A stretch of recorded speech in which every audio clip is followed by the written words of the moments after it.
Sejam bem-vindos, ouvintes, a mais um episódio do Adenal Podcast. Hoje vamos falar um pouco sobre um dos esportes que mais cresce nos últimos tempos, o MMA. Eu sou o Dé, aqui ao meu lado está o Gabi, salve, e o Guga. E aí, pessoal? Nesse episódio estaremos entrevistando o Glauco França. Ele que é formado em Educação Física, lutador profissional de MMA, faz parte do Astra Fight Team de Balneário Camboriú. Suas maiores conquistas dentro do esporte são campeão do TUF Brasil 4 em 2015, campeão do Aspra FC 77 quilos em 2017 e campeão mundial do Pancrase 2018, o que lhe forneceu o título de King of Pancrase. Olá, Glauco, seja bem-vindo. Fala, André, fala, rapaziada. Foi um prazer estar aqui. Obrigadão pelo convite. Bola. Então vamos dar início às perguntas. A partir de que momento te despertou o interesse pela luta? Era o teu sonho de infância ser lutador? Cara, era meu sonho de infância ser lutador, mas você tem um sonho, muitas crianças têm sonho, né, cara, mas até você concretizar ele é um caminho muito longo a percorrer, né, e quando eu era bem pequeno, cara, eu treinava judô, e depois de um tempo eu treinei karatê também, e assistia muita luta, né, cara, eu assistia muita luta, aquelas lutas no Japão, né, tinha o Pride, né, depois o UFC também, e me despertou, cara, essa vontade de ser lutador, só que, como eu falei, o caminho é muito longo até você realmente concretizá-la, né? E foi quando isso se concretizou quando eu fui lutar kickboxing, aqui em Curitibanos mesmo. Que daí, quando eu entrei no karatê, eu gostava muito, mas não era realmente o que eu queria. E depois eu fui pro kickboxing, daí a porrada come, né, Guzão? Daí não tem essa, né? Aí foi lá que eu me despertou essa vontade de realmente fazer aquilo ali da vida. E no tempo do judô, você chegou a participar de alguns jogos estaduais? Cara, então, na verdade, no judô eu participei de alguns campeonatos mais municipais, né? Não fui nada regional, nada estadual ou nacional, só foi aqui na cidade mesmo. Acho que é Ladi. Sim, exatamente. Ladi, o mestre Ladi Julian. Foi o primeiro mestre teu? Isso, foi meu primeiro mestre. Legal. Gleco, você enfrentou muitas dificuldades pelo caminho aí? Recebeu o apoio da tua família no início, assim, quando tu começou a... Cara, na verdade, dificuldade sempre teve, né?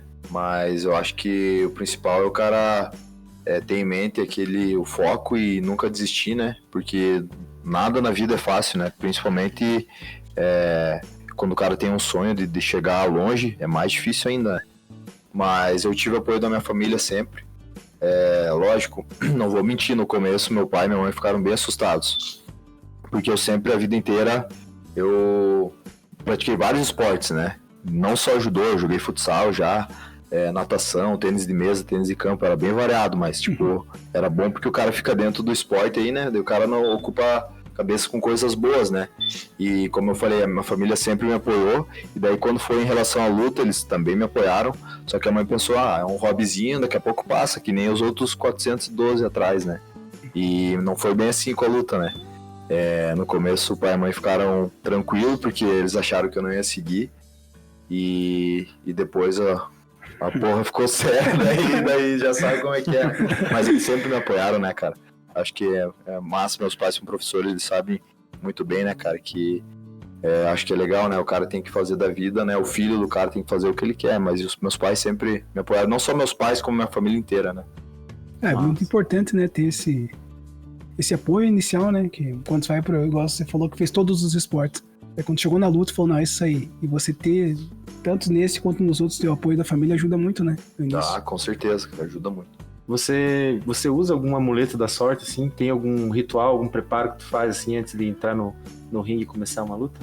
Cara, eu, assim, especificamente, assim, pra te falar de cabeça agora, eu não tenho, assim, mas a gente segue, tipo, eu, no caso, eu sigo alguns protocolos, assim, antes da luta que a gente faz, porque referente ao esporte mesmo. Todo mundo sabe que quem luta MMA corta peso e tal, tem aquele negócio de baixar peso, e a gente acaba muitos dias comendo pouco e tal para bater o peso, e daí um dia antes da luta, que é a pesagem, você pesa, então 24 horas antes da luta você é a pesagem oficial. Depois não importa mais pro evento se você ganha muito peso ou não ganha nada de peso, isso aí é de cada atleta.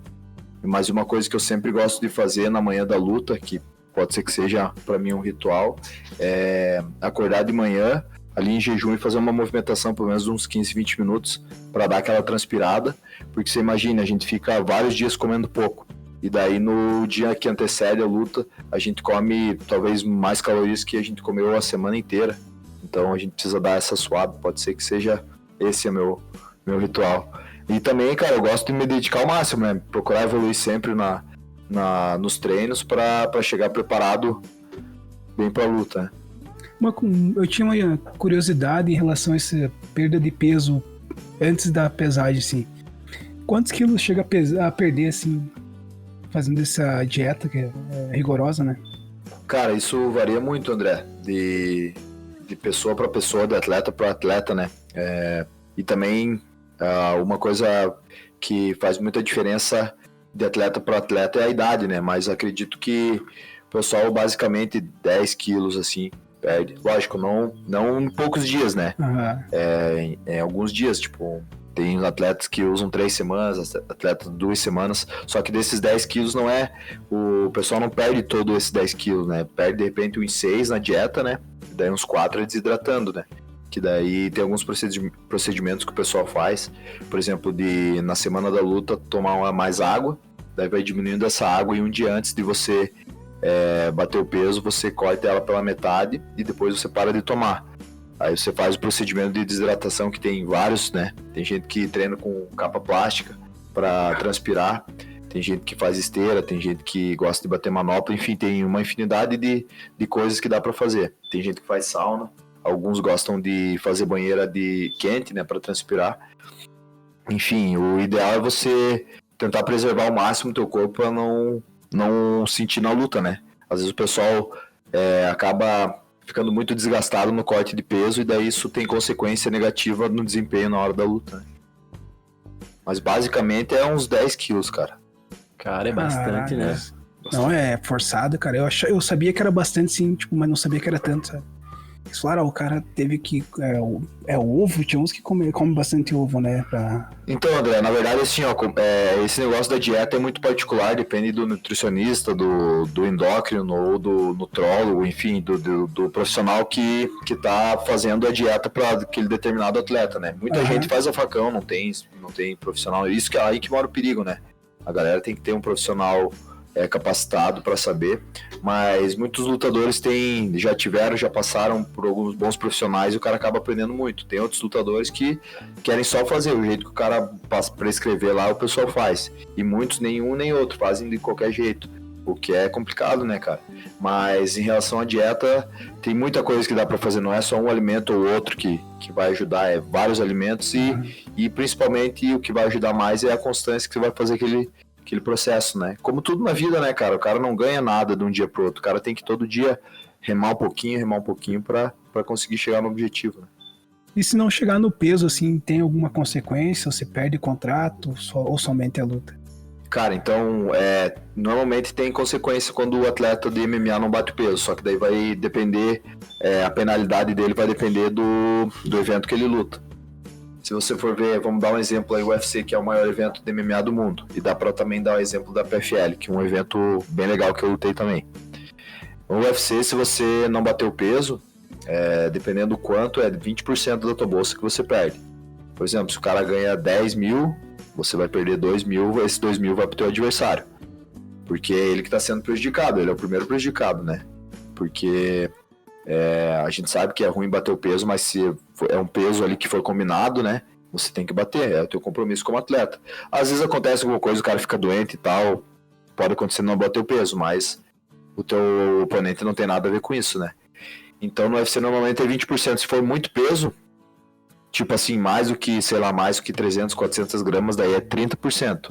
E dependendo se for muito peso, daí não tem luta, que não tem como. O cara às vezes não bate por 2,5 kg, 3 é muito. É muita diferença. Não é nem pelo talvez diferença de peso, se os caras pesam 84, 8 contra 87, não é tanto em porcentagem. Mas o desgaste que o outro cara teve para bater 8,4 e que esse cara não teve para bater 8,7 em vez de bater 8,7 em vez de 8,4, então se torna injusto, né? Exatamente. Então tem isso, cara. É massa porque tem que ter penalidade. Eu acredito que tem que ter penalidade. Porque não tem. Daí tem eventos que tiram ponto, né? Tipo, começa 10-10 uma luta de MMA. Se um cara não bateu, por exemplo, o Jungle Fighter era assim, daí o cara sai com um ponto a menos. O que é justo também, né? Porque. E já a regra já tá antes. Ninguém faz na hora, inventa uma regra, não, vai perder um ponto. Você já assina um contrato sabendo. E daí, como eu falei, por último ali a PFL. Se o outro não bate o peso, como é um GP, o atleta não é obrigado a aceitar. Às vezes o pessoal aceita. Tipo assim, vamos dizer, o meu oponente não bateu o peso, eu aceito.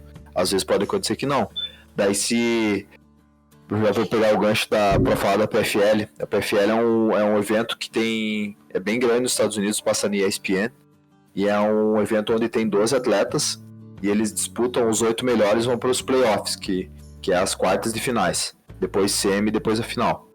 Então, na temporada regular, que é aquelas 2 primeiras lutas, você faz 2 lutas, aí classificando você fica melhor entre os 8. E, vamos dizer, você ganhou a primeira luta e na segunda você ia lutar, aí o cara não bateu o peso, você pode escolher, não vou lutar, daí você avança para a próxima fase. Tem essa vantagem, então, de poder escolher ou não, né? Exatamente. Aliás, tá... Bom, se você perguntar, você pode fazer. Sobre as características físicas, porque vocês fazem treino físico, né, para ganhar massa, força, a gente não vê muitos cara grandão, né, que seriam os bodybuilder, mas tem alguma implicação do tamanho da massa durante uma luta? Cara, essa pergunta que você fez é muito massa, porque assim, até certo ponto não tem problema nenhum, mas se o cara for muito hipertrofiado, o cara for muito gigante, não é bom pro MMA. Lógico que dependendo do tamanho do cara, ele vai ter que lutar na categoria tipo ou peso pesado ou 9-3, se o cara for muito grande. Lógico, às vezes tem cara muito grande que é baixo, né? Aí talvez uma categoria um pouco, talvez no máximo uma 8-4. Só que quando o cara tem muita massa, ele precisa de mais oxigênio. E você precisando de mais oxigênio, como a gente estava comentando antes no off ali, o MMA é um esporte muito louco porque ele usa várias valências físicas, né? Você precisa de explosão, você precisa de isometria, você precisa ser rápido, você precisa ser ágil. E talvez se um cara tiver uma massa muito grande, alguma dessas valências que eu falei, ele não vai ter, né? Então ele vai ser prejudicado. Claro, tem cara ali que é muito forte, o cara encosta ali, dá um direto, derruba, nocauteia todo mundo. Mas sempre vai ter um cara que vai ter um queixo um pouco mais duro, ou que vai conseguir segurar o ímpeto desse um adversário, como eu falei, e daí acaba que o cara vai cansar muito rápido, daí ferrou. Ainda mais daí tem o negócio da desidratação, atrapalha um pouco. Então, a gente não vê exatamente por causa disso, porque no top, lá no nível muito alto, UFC, PFL, Bellator, Pancrase, esses eventos, que realmente é a nata do MMA, digamos assim, é difícil chegar uns caras assim, porque o MMA é muito mais técnico de qualquer outra coisa. Lógico, se for muito forte e técnico, ok, beleza, mas se só for forte, você vai ir longe. Mas quando você pegar um cara forte que nem você e técnico, provavelmente você não vai conseguir segurar o cara. Você tinha falado ali que começou no judô, né? Então, qual que foram os passos que você teve até chegar ao UFC? Cara, na verdade, assim, em relação às artes marciais, isso, você fala qual assim... foi, tipo assim, começou no judô, daí você falou que chegou no kickboxing, né? Mas teve algumas outras áreas luta que você praticou antes, né? Cara, eu como... quando eu fazia judô, eu tinha vontade, gostava de arte marcial, mas eu não me imaginaria que eu ia ser futuramente um atleta, né? Isso o cara vai crescendo, vai assistindo a luta, daí o cara vai... tomando, que nem, por exemplo, eu tava falando do meu sobrinho ali, ele faz negócio brincando, ele não sei se ele vai ser um cara bom de skate futuramente, ou profissional, ou de bike, ou até de moto, mas ele gosta daquilo, e eu quando fazia judô, eu gostava muito disso, depois eu treinei karatê, como eu falei antes, depois fui pro kickboxing, mas quando eu entrei no kickboxing eu já queria eu já pensava, deve ser massa, os caras saem na porrada com os gurizão ali, se testar, né, cara? Claro. Só que daí treinava aqui, cara, treinava bastante aqui, e daí no kickboxing que me despertou essa vontade de lutar MMA. Daí depois eu continuei treinando MMA, fiz algumas lutas amadoras, e depois fui pro profissional. Mas, na verdade, basicamente, eu treinei judô quando era criança, depois karatê, e depois kickboxing, daí depois no kickboxing eu comecei a treinar, daí eu já tava treinando MMA, né? Eu tava treinando tudo já. Mas eu não tive um background forte de alguma coisa, eu não tive uma arte marcial, não. Eu realmente sou judoca, eu realmente sou do karatê. Até judô quando eu era criança eu treinei mais, mas como eu falei, era muito mais lúdico o negócio para ter disciplina do que propriamente que eu pensava alguma coisa futura para ser atleta, né? Mas aí, lógico, futuramente o cara usa até hoje, né, cara? Muita coisa o cara, em relação à movimentação e tal, quadril, o cara usa, né? Mas basicamente foi isso, cara. Daí, lógico, depois que eu fui pra Balneário, eu evolui muito como atleta, né? Porque aqui foi o começo da minha carreira, né? Foi um espaço muito curto. Se você for ver a minha carreira hoje, colocar ela num gráfico, o que eu fiz aqui em Curitibanos me ajudou muito. Mas depois que eu fui pra lá, eu evolui muito, né? Então, assim, depois eu cheguei lá, comecei a treinar luta livre esportiva, que é o jiu-jitsu sem pano. Eu comecei a treinar wrestling, wrestling é luta olímpica, né? Luta greco-romana. E daí comecei a treinar muito Muay Thai e boxe também, então eu evolui muito, né? Mas toda a minha carreira, tanto aqui quanto lá, foram importantíssimos para eu chegar onde eu tô, né? Ainda eu quero chegar, né? Então você falou em Muay Thai e a do chão ali, como que é o... Luta livre esportiva. Luta livre esportiva. Esse você tende mais a puxar a tua luta do MMA, as maiorias você tá puxando pra essa parte, né? Pra onde você tem maior domínio, né? Exatamente, cara. Lógico que tudo é em relação à estratégia, né? A gente conversava antes. É massa que o MMA você pode fazer assim. Porque o que acontece? Normalmente você vai lutar com o cara, ele vai ver teus vídeos. Ele espera que você faça aquilo. Só que o ideal no MMA é você treinar tudo pra você evoluir e ficar muito bom em tudo. Lógico, às vezes você vai ter tendência, não, o cara treina pouco kickboxing, mas é um talento no kickboxing, né? O cara dá atenção para as outras artes marciais. Ou o cara é muito bom de wrestling naturalmente, daí treina muito chão para ficar bom de chão, ou vice-versa, é muito bom de chão, e daí treina muito kickboxing ou boxe para ficar bom na trocação. E o massa do MMA é que dá para fazer isso, porque os caras vão assistir teus vídeos e eles vão ver, não, o gurizão vai querer colocar pro chão. Daí volta e meia você dá uma surpreendida no cara, porque daí você muda a estratégia, né? Porque eu consegui isso fazer na PFL, mas eu consegui fazer no Japão também. Lógico, eu consegui, mas eu e minha equipe, né? Porque ninguém vai em lugar nenhum sozinho, né, cara? E o MMA, apesar de você estar lutando lá no meio sozinho, nem aquela hora você tá sozinho porque você tem teu corner e ele tá te abrindo a mente, às vezes com alguma coisa que você não tá vendo, teu treinador tá gritando pra você, o Guzão tá baixando a guarda lá a mão da esquerda dele tá baixa. Resumindo, o MMA é um esporte que você tem que, pra você chegar nas cabeças, você tem que treinar tudo e tentar sempre ser o melhor em tudo. Talvez você não vai conseguir por causa de limitação física ou porque você tem, teoricamente, uma genética para ser melhor lutador de chão ou de wrestling ou de trocação, mas você tem que ter na tua mente todo dia acordado e manhã cedo, não, tem que evoluir todas essas áreas. Massa. Durante uma luta no octógono, se você usar uma técnica que o teu adversário não sabe ou não domina, tipo uma certa luta, como é que eu posso dizer? É permitido? Isso, é permitido? Exatamente. É massa você falar isso aí porque entra na estratégia. O MMA, assim, ó, em relação às estratégias, tem o que não pode lá, bem delimitado na regra, e varia de eventos, né? Por exemplo, você vai lutar no ONE FC. O ONE FC você pode pisão e tiro de meta, que é antigamente o que tinha no Pride. Então, assim, pra te falar a verdade, é muito legal você ver, né, cara? Mas não é legal você lutar e ter nas regras, porque, assim, eu acho que é um dano muito grande pra você causar em um atleta, sendo que se tiver outras coisas vai ser tão legal de ver, mas não vai causar tanto dano no atleta. Deixa eu me explicar melhor. O tiro de meta e o pisão, quando o atleta tá no chão, você pode vir e chutar ele, pisar ele. Eu não concordo muito, porque não é tão oriundo de arte marcial, é muito mais em relação a uma briga do que uma arte marcial. E é justamente o MMA, o Vale Tudo virou MMA por causa disso, para você humanizar mais o esporte e trazer mais praticantes e mostrar, não, peraí, isso aí vale tudo, porque os caras podem usar qualquer coisa, antigamente. Mas os caras treinam luta, os caras treinam arte marcial.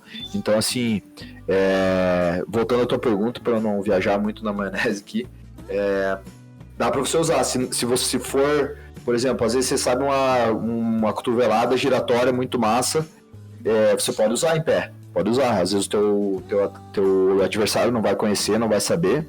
Você pode nocautear ele assim, você pode dar um pisão, uma giratória Enfim, você pode usar, assim, várias técnicas. Por exemplo, se você estiver lutando MMA e você der algum golpe legal, não interessa para os juízes se aquele golpe lá é do Muay Thai ou do Jiu-Jitsu. É ilegal, não pode. Se for um golpe que seja legal, que pode na regra, tá valendo. Você pode surpreender teu adversário, sim. Até em relação à luta livre, né? Tinha bastante preconceito, né? Quando ele se transformou em MMA, ele conseguiu ser considerado esporte, né? Por muita gente, né? E falando em regras, quais são os golpes que são ilegais? Cara, em relação às regras, tem vários golpes que são ilegais, mas como eu te falei, varia de evento para evento. Vamos dar um exemplo. O ONE FC pode pisão e tiro de meta, então quando o teu oponente está deitado no chão ou fazendo guarda, você pode chutar a cabeça dele. No ONE FC. No UFC e na PFL não pode. Eu vou fazer assim para ficar bem bom de entender. PFL, UFC e o ONE FC, que é um evento da Ásia. Na PFL não pode nenhum tipo de cotovelo e nem de pisão e tiro de meta. Então, no ONE FC pode chute na cabeça de qualquer jeito. Se o cara tá no chão, você pode chutar ele, cotovelo, tudo. No UFC isso aí não pode, pisão nem tiro de meta, e na PFL também não pode nem pisão nem tiro de meta. Então só no ONE FC. No UFC você pode cotovelo e no ONE FC também. Na PFL não pode. Por quê? Na PFL você tem uma temporada regular que ela dura tipo uns 6 meses, sabe? Então acaba que se o cara leva uma cotovelada, ela faz um corte, sei lá, 5, 6 pontos, ela demora muito tempo pra se recuperar. E daí você vai cair fora. Daí imagina num evento que tem vários atletas. Vai acabar que a galera vai ficar tudo cortado e não vai ter como competir, entendeu? Desgasta demais os atletas e acaba tendo que, sei lá, interromper, né, o andamento das etapas de cada um no jogo, né, no caso. Exatamente. Então varia de evento para evento, né? Mas basicamente pode cotovelo no chão, em pé no UFC, no ONE FC também. Na PFL não pode nenhum tipo de cotovelo, nem em pé e nem no chão.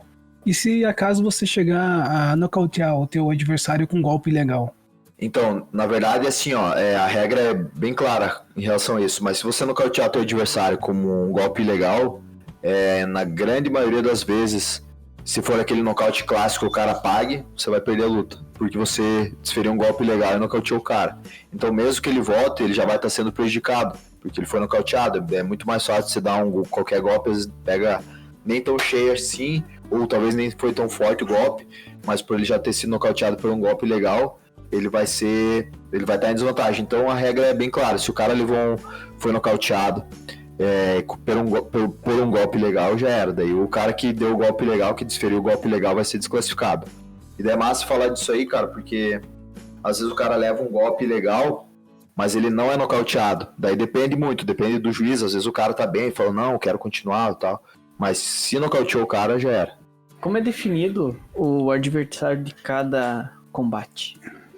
Então, na verdade, o adversário é definido de cada combate em relação ao teu manager, né? Na verdade, envolve basicamente 3 pontos, né? Um ponto A é o evento, e os outros pontos, digamos, B1 e B2 é o manager, o empresário do teu adversário e o teu empresário. Isso falando em grande escala, em grande evento. Mas tem eventos pequenos que a galera não tem manager, não tem empresário, que é que daí você acaba aqui tendo que aceitar a luta muito em cima da hora, e não tem nada de errado nisso. Se for no UFC da vida, numa PFL, no Bellator, que daí, mesmo que você não esteja 100% preparado, financeiramente vai valer a pena. O próprio evento normalmente quase 100% dos eventos, eles são bem justos em relação a isso. Eles falam, não, você vai pegar essa luta em cima, mas o negócio é o seguinte, mesmo que você perca, a gente vai te dar uma outra oportunidade para você fazer um camp completo e se apresentar. Só que também tem uns monstros que os caras pegam a luta em cima e vão lá e ainda brasina pesado. Então depende disso também, né? E é massa, cara, porque basicamente é isso. O evento, por exemplo, tem um evento UFC. Ele fala com o manager vamos dizer, fala com o meu manager e fala com o manager do Gregor Gillespie. Daí eles acertam, se esse manager não quer, você fala, não, tal cara quer. Porque assim, às vezes eu sempre aceitei luta, mas tem atletas que não aceitam, ou porque estão machucados, ou porque acho que numa luta boa, às vezes o cara é ranqueado top 5, oferece um top 8, ele não quer, ele quer um top mais pra frente dele, pra ele justamente ganhar e avançar no ranking. Mas basicamente é 3 pontos, o evento, o manager, ou você mesmo, porque se o cara for um atleta, tem cara que não quer ter manager, o que é ruim, como eu falei antes, mas é a opção de cada um, e o manager do adversário. Eu até queria complementar. Como que funciona quando alguém desafia outro lutador? Como funciona o desafio? Cara, na verdade tem várias maneiras que podem funcionar um desafio. Às vezes os caras se odeiam, sabe? Daí falam, vou pegar, vou te atender, não sei o que, vou te arrebentar de pau. E às vezes é porque os caras estão em colisão, porque às vezes eles vêm de várias vitórias seguidas e não tem jeito. Ou é pela cinta, ou é pelo cinturão, a gente chama, né? A gente tem esse hábito de falar na luta pela cinta. Mas o desafio basicamente é, ou às vezes os caras se odeiam, ou às vezes eles estão em rota de colisão porque os dois são top 5. E daí às vezes os outros, um tem o cinturão e os outros caras já vão lutar entre eles. Então tipo, um cara tem o cinturão, os outros vão lutar entre eles e tem só eles dois pra lutar mesmo. O cara fala, só o cara lá tá sem luta ainda, eu quero lutar contra ele e depois eu quero ganhar dele e ir pro title shot, que o pessoal fala, né, que é pro cinturão. Então basicamente é isso, cara. E também pode ter a questão do marketing, né? O cara quer aproveitar, não, vou desafiar aquele cara que eu posso chamar a atenção e chamar essa cena pra mim aqui e acabar, né, sei lá, questão de marketing também pode ter, né, por trás do Cara, desafio. principalmente, eu concordo 100% com você, ainda mais a gente falando do UFC, né, que os caras gostam que... A gente tem que entender assim, esse trash talking e o marketing existe, sabe? E às vezes os caras não entendem bem, às vezes o cara é muito gente boa e fala lá na hora e vira as costas ali, o cara é muito massa. Porque o que acontece? O cara tá sendo malandro, ele assim, você ou muitas das vezes ou você começa a se encaixar naquilo que você quer ser em relação ao trabalho, porque assim, o UFC a gente tem lutador, tá cheio lá, mas lutador que se venda não tem tanto. E pro evento é bom, porque o que acontece? Às vezes o cara não é conhecido, daí vai lá, luta com o McGregor, dá um pau nele e ganha, e daí o cara fica conhecido. É uma ótima coisa fazer. O cara não fez nada de errado. E outra coisa que acontece, às vezes os caras tem tipo uma Saranduba, um brasileiro lá, gente boa demais, o bicho é muito humildão, muito massa. E ele teve uma época lá que ele tinha ganhado 7 ou 8 seguidas, cara, e tipo, ele era... Colocaram ele, tipo, no ranking, assim, tipo, vamos colocar porra, o cara ganhou 7 seguidas no UFC, o cara tinha que ser no mínimo um top 10, ele era, acho que na época, top 13, mas os caras, tipo assim, justamente por isso, às vezes não fala inglês e tal, então hoje em dia é bem necessário no UFC, sabe? E eu acredito que se eu falasse um pouco de besteira lá, eu estaria lá ainda hoje. Não precisa falar besteira em relação a desrespeitar ninguém, mas chegar e falar, gurizão, vou te... Cara, se você cair dentro comigo no octógono, vou te arrebentar de pau, tipo... Você não falou, não respeitou a ninguém. Mas naquele momento, assim, a gente tem que entender que é uma luta. Se você quer mais ou menos e o cara quer muito, o cara vai te atropelar. Então você tem que querer passar o trator em cima dele. E não tem nada de errado disso, porque é em relação ao trabalho. Mas teve o próprio Colby Covington, o pessoal que assiste luta, ele começou a falar, só que ele exagerou muito, sabe? Não precisa ter esse exagero. Mas ele manteve o emprego dele justamente por causa disso. Daí, posteriormente, ele ia ser demitido mesmo, tendo várias vitórias, porque... Às vezes não é nem do cara ser demitido do UFC, às vezes acaba o contrato e os caras falam, não, a gente não quer mais renovar. Às vezes o cara tem contrato de 4, 8 lutas e acaba o contrato, às vezes o cara ganhou 7, perdeu 1, os caras falam, não, mas a gente não quer mais. Porque a gente tem que entender que a gente tem que se adaptar ao meio. E o meio da luta hoje, principalmente do UFC, tem trash talking. E você imagina, o UFC não quer saber. Vamos dar um exemplo que eu falo besteira demais. Se tenho 5 milhões de seguidor no Instagram. O UFC, eu vou vender 5 milhões de pay-per-view. Eles não estão nem aí. Se metade do 2,5 gosta, de 2,5 me ama, e 2,5 quer que eu seja nocauteado em 1 segundo. Mas pro UFC não interessa. Interessa que eu vou vender pay-per-view e vou vender aqui. Então eles vão me pagar bem, porque eu tô vendendo bem. O McGregor, você vai ver, o bicho tem muita gente de seguidor no Instagram. Mas metade, exatamente metade, ama ele. E outra metade quer que ele seja surrado. Pra gente falar vivo. Isso pro evento é bacana, né? Porque cria aquela, né, aquela rixa saudável, né? Porque que nem existe como time de futebol, mesma ideia, né? Até teve um tempo que ele brigou fora dos rings, né? Sim. Fecharam o pau lá e pro UFC é fantástico isso. Porque daí ele vende uma luta mais cara ainda, né? Exatamente. Só que pro esporte não é legal, entendeu? Eu sou a favor do trash talking, até não interferir no esporte. Porque você fala assim, não, pô, o cara falou besteira e tal. Beleza, se o cara não desrespeitou ninguém, eu concordo muito. Mas ele brigou já fora, Daí ele, pô, brigou de rua, pô, o cara é lutador, ele briga na rua, tá ligado? Daí isso aí já atrapalha o esporte, isso eu não concordo, porque daí aquela galera que tava vindo pro esporte, seja praticante, seja amante, seja fã, ou seja qualquer outra coisa. Por superação também, né, cara? Exatamente. Daí a galera fala, mano, isso aí, ó, isso aí é ruim, cara, os caras brigando na rua, não era esporte. Daí quando a gente tá construindo uma imagem massa, daí vem um cara assim e faz dessa. Mas ele também tem os ótimos pontos positivos dele, ele trouxe muito pro esporte. As bolsas hoje de luta estão aumentando por causa dele, cara. Se a galera falar que não é tão equivocado, porque assim, cada um sabe o que faz, né, cara? E como eu falei, eu sou a favor do trash talking saudável pra vender a luta, eu sou a favor. E tanto que quando eu lutei no UFC eu não fiz. E eu já falei pra minha esposa, ela até ficar pra não, vai mudar a tua característica. Eu falei, não, Júlia, eu tenho que me adaptar ao meio. Porque acontece, se eu falasse um pouquinho mais de besteira, mas como eu falei, aquela besteira saudável pro trash talking, talvez eu estaria no UFC hoje, entendeu? E não é por estar não no UFC, eu acho que eu e minha equipe, a gente fez um trabalho muito massa fora do UFC. E hoje a gente tá perto de voltar de novo. Mas futuramente, agora vai vir minha filha e tal, né, cara? O cara acaba que tem que ter.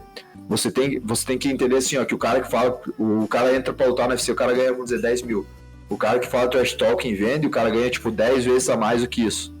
Cara, é teu salário, se você sabe o tanto que você se dedica, tem que fazer, cara. Se eu acho que se é saudável, não passa daquele desrespeito, eu acho que tem que fazer. Os caras querem, velho. Senão eles vão falar assim, ó, não, você tá vindo de 9 vitórias seguidas, mas a gente vai pegar esse gurizão aqui que tá vindo de 2, mas ele vende mais.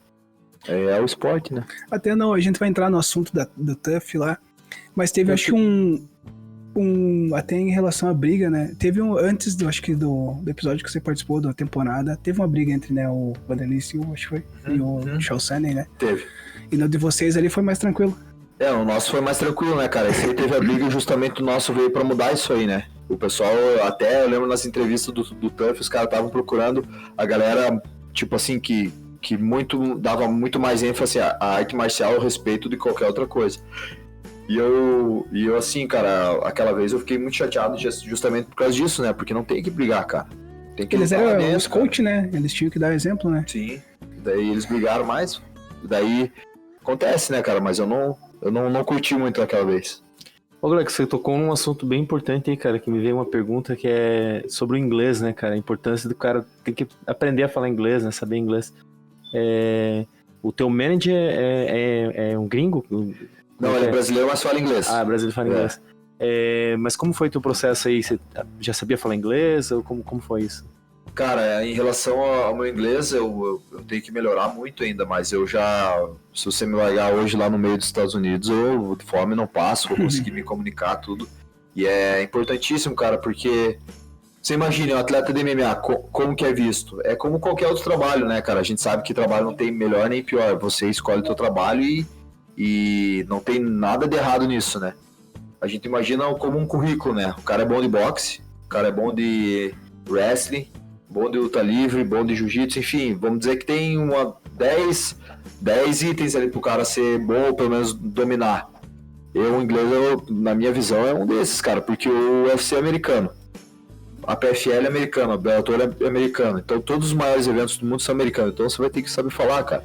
Ah, não quer falar, não tem problema, o cara fala com os punhos, legal falar com os punhos, é importantíssimo, mas a gente sabe que até uma altura vai, né, cara? Se o cara é uma lenda, vai, mas chega uma altura que, mesmo ele sendo a lenda, ou tem muitos caras bons no Brasil, você vê se o cara falasse inglês, ia ser melhor ainda, entendeu? Ele ia atingir mais gente. Aproxima, né, cara? Lógico. Aproxima demais. Até acho que foi no Pancrase, se dá uma arranhada no japonês, né?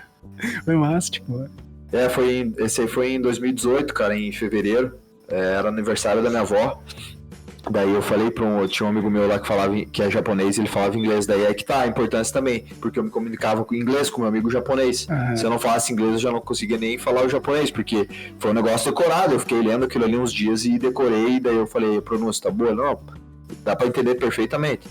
Daí eu falei e deu certo, né? E como a gente tava falando antes, se eu não falasse um pouco de inglês, eu não conseguiria ter comunicado com esse meu amigo, o Makoto, né? Bicho, muita gente boa lá, japonês, então é importante, cara, é importante. É um negócio a mais, né, cara, que eu acho importante. Massa. E como foi participar aí do TUF que foi gravado em Las Vegas, é isso, né? Cara, foi massa, foi muito massa participar do TUF lá. Porque eu não sei se nós temos tempo, eu vou tentar. Não, pode ir. À vontade, cara. Então, Eu vou tentar encurtar a história porque é bem grande, mas foi massa, cara. No TUF a história foi assim. Foi em 2014, né? A seletiva foi em 2014. E eu tinha me profissionalizado ali por 2012, né? Então era bem cru ainda. Já tinha algumas lutas e tal. Porque eu gosto de treinar e daí o Brigadeiro acabou me colocando em várias lutas e fui ganhando e deu certo. Mas foi em 2014 que foi a seletiva do TUF e eu ainda era muito cru, como eu acabei de falar. E daí tinha a seletiva do TUF, daí tinha os 3, né? Já tinha sido o TUF 1, 2 e 3. O que eu ia participar era o TUF Brasil 4. E o Brigadeiro tava meio assim pra me colocar, né? Ele pensou, não, mas pra experiência dele é boa, né? E daí ele me colocou mais por causa disso. E daí acabou que os caras me selecionaram lá. E na época eu nunca tinha andado de avião, até meu irmão, o Guilherme, o Bigodinho, comprou as passagens de avião lá. E daí eu fui de avião pro Rio. Foi até numa época que teve a eleição, daí era pra ser a seletiva no domingo, só que daí por causa da eleição não deu. Daí eu justifiquei meu voto e na segunda-feira foi a seletiva. Meu, daí foi muito massa. Daí chegamos lá no Rio, chegamos lá uma piazada, cara, uma galera assim, ó, 2 categorias, 61 e 70. Daí eu falei, meu Deus, cara, como é que vamos entrar, cara? Pensa um aglomero de gente assim. E era num hotel lá chamado Windsor, no Rio. Daí tá, a gente chegou lá na seletiva às 7 da manhã. E era assim pro pessoal entender, a seletiva tem várias etapas da seletiva, então você passa numa etapa ou você cai dela, se você caiu dela, tchau e benção, só o ano que vem. E daí a gente foi na seletiva, chegamos lá às 7 da manhã, os caras deram aquelas hash guard, uma camisetinha, com número assim, aí beleza. Daí a primeira coisa que a gente ia fazer, depois que eles pegaram o nosso cadastro e confirmaram o Sherdog, que o Sherdog, o pessoal saber aí, Sherdog é o recorde de MMA. Então lá vai ter, se não tá no Sherdog, o cara pode falar que tem 1 milhão de lutas. Se não tiver no Sherdog, você não tem 1 milhão, vai dar quanto estiver lá. Por exemplo, se tiver no Sherdog que você tem 12 lutas e você fala que tem 15, você não tem 15, você tem 12, é lá o oficial. E daí os caras conferiram tudo lá nesse hotel no Windsor e acabou que eu tinha, a primeira seletiva era o chão, né? Você ia praticar chão em 1 minuto com o cara, 1 minuto e meio. Eu falei 1 minuto e meio, por quê? Porque era 1 minuto e meio, como tinha muita gente, não ia dar tempo, eles caíram bem na hora que eu ia entrar, caiu para 1 minuto. Mas pra vocês terem uma ideia, a gente chegou às 7 da manhã lá, a primeira etapa que eu fui fazer era às 3 da tarde, de tanta gente que tinha. Então a gente ficou lá, ó, os caras falaram, fiquem ligados aí quando for vocês, se quiser comer alguma coisa, tudo por conta do atleta. Os caras, tipo, daí se o cara passasse, daí o UFC, daí o restante era por conta deles, mas até o cara passar de seletivo era por conta do cara. A gente ficou a tarde inteira, ó. Daí às 3 horas eu fui, como eu falei, a minha de 1,5 caiu para 1 minuto. Você tinha 1 minuto para mostrar se você sabia chão, é muito pouco tempo. Para quem treina jiu-jitsu, ou assiste, ou é fã de MMA, é muito pouco tempo. Só que daí eu consegui me apresentar bem, cara. E eu falei, isso é importante pra rapaziada que de repente gosta de luta, futuramente quer ser atleta, ou diferente se do luta ou não. Você tem que pesquisar e procurar se inteirar do assunto. E tinham alguns amigos meus que tinham na outra seletiva e eles falaram pra mim como que ia ser. Então foi bom isso pra mim. E daí, enfim, eu passei nessa seletiva, daí caiu várias piazadas, caíram fora, iam pra casa. Daí a segunda era Muay Thai. Aí Muay Thai tinha um carinha do UFC puxando manopla e daí você fazia. Essa parte foi engraçada, porque tava todo mundo meio tímido fazendo sombra pra aquecer e eu que nem um maluco lá, pulando e gritando. Só que foi um diferencial, porque daí os caras já virou, pô, o gurizão ali é diferente. Você imagina num meio que tá um monte de galera ali que luta bem e todo mundo fazendo sombra meio tímido, eu já louco da cabeça lá fazendo jab e dando umas voadora, mas já foi um diferencial. Daí eu passei nessa etapa também. Daí essa era a segunda etapa. Daí nesse já tinha caído tipo uns 600, só tinha o pessoal que tinha ficado pro final. Eles fizeram uma reunião e falaram, essa vocês já passaram no chão, vocês já passaram na trocação, agora é mais difícil, que é a parte da entrevista. Tem muito lutador bom no Brasil, mas os caras vão falar, os caras não conseguem falar o nome, né? Então isso aí acabou que me ajudou bastante. Daí eu passei na entrevista e daí tava dentro do TUF. Que massa, cara. Foi doido. Era quantos inscritos? Cara, eu não tenho de certeza essa informação, mas eram uns 600, 700, 800, porque assim, ó, eu esqueci de contar essa parte, cara, mas quando rola um TUF, aparece no site do UFC lá pra você se inscrever. Só que tem vários pré-requisitos. Por exemplo, o cara tem que ter no mínimo 3 lutas, tem que ter no Sherdog, como eu falei, não adianta o cara falar que tem 3 lutas e não tem. E, enfim, daí o cara você faz inscrição online e vem a confirmação. Se não vier a confirmação, nem adianta você aparecer no dia lá, que não vai adiantar. Como? Entrou quantos no programa? Cara, entrou no programa assim, ó. Daí depois que a gente foi lá pro Rio, eles fizeram vários exames pra nós. E daí, depois de 2 ou 3 meses, que eles iam avisar quando que ia ser a confirmação. Porque a gente ficou 3 dias fazendo exame e tal. E depois que a gente fez esses exames, aconteceu de a gente ficar 3 dias no hotel e a gente veio embora. Daí lá em dezembro, isso era em outubro. Lá em dezembro que veio eu lembro, dia 20 de dezembro veio a notícia. Os caras mandando mensagem, ligando. Aí era muito engraçado, porque era um americano que falava português. Ele falou, meu irmão, você está dentro do TUF, não sei o que. Eu falei, caralho, que massa. Ataque bem carregado. Mas daí vocês já sabiam quando começaram a fazer que ia ser nos Estados Unidos gravado ou não? Isso, daí eles falaram. Porque era assim, como o técnico era o Anderson Silva e o Shogun, eles estavam pensando em fazer no Brasil a seletiva, assim, a primeira filmagem, que é o primeiro episódio, que são 32 lutadores de 2 categorias, daí fica os que ganhar. Só fica das 2 categorias que ganhar, né? Então, basicamente era isso. Daí eles mudaram de ideia porque o Anderson não podia vir e tal, tinha muito compromisso, daí não podia vir. Daí eles mudaram, não, vamos fazer tudo em Las Vegas. Ficou legal, porque foi o primeiro TUF que eles fizeram tudo lá, né? Na verdade, o TUF Brasil foi o primeiro filmado lá. E daí, então, todo mundo viajou, todos os selecionados viajaram. Só que, como eu falei, a gente ficou sabendo dia 20 de dezembro que ia pro TUF, mas depois começou a vir mais informação. Os caras falaram que, sei lá, por fevereiro que a gente ia viajar.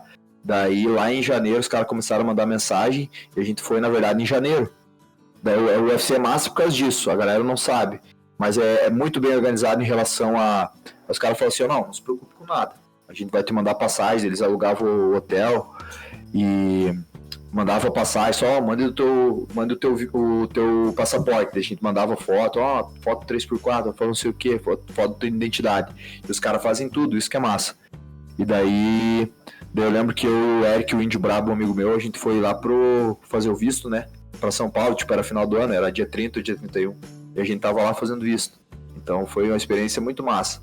Porque você imagine, cara, eu até ir pro TUF, eu tinha lutado num evento televisionado e eu tinha levado um pau, cara. Eu apanhei no Nitrix lá de um gurizão que é bem amigo meu hoje, do Anderson B. Bones.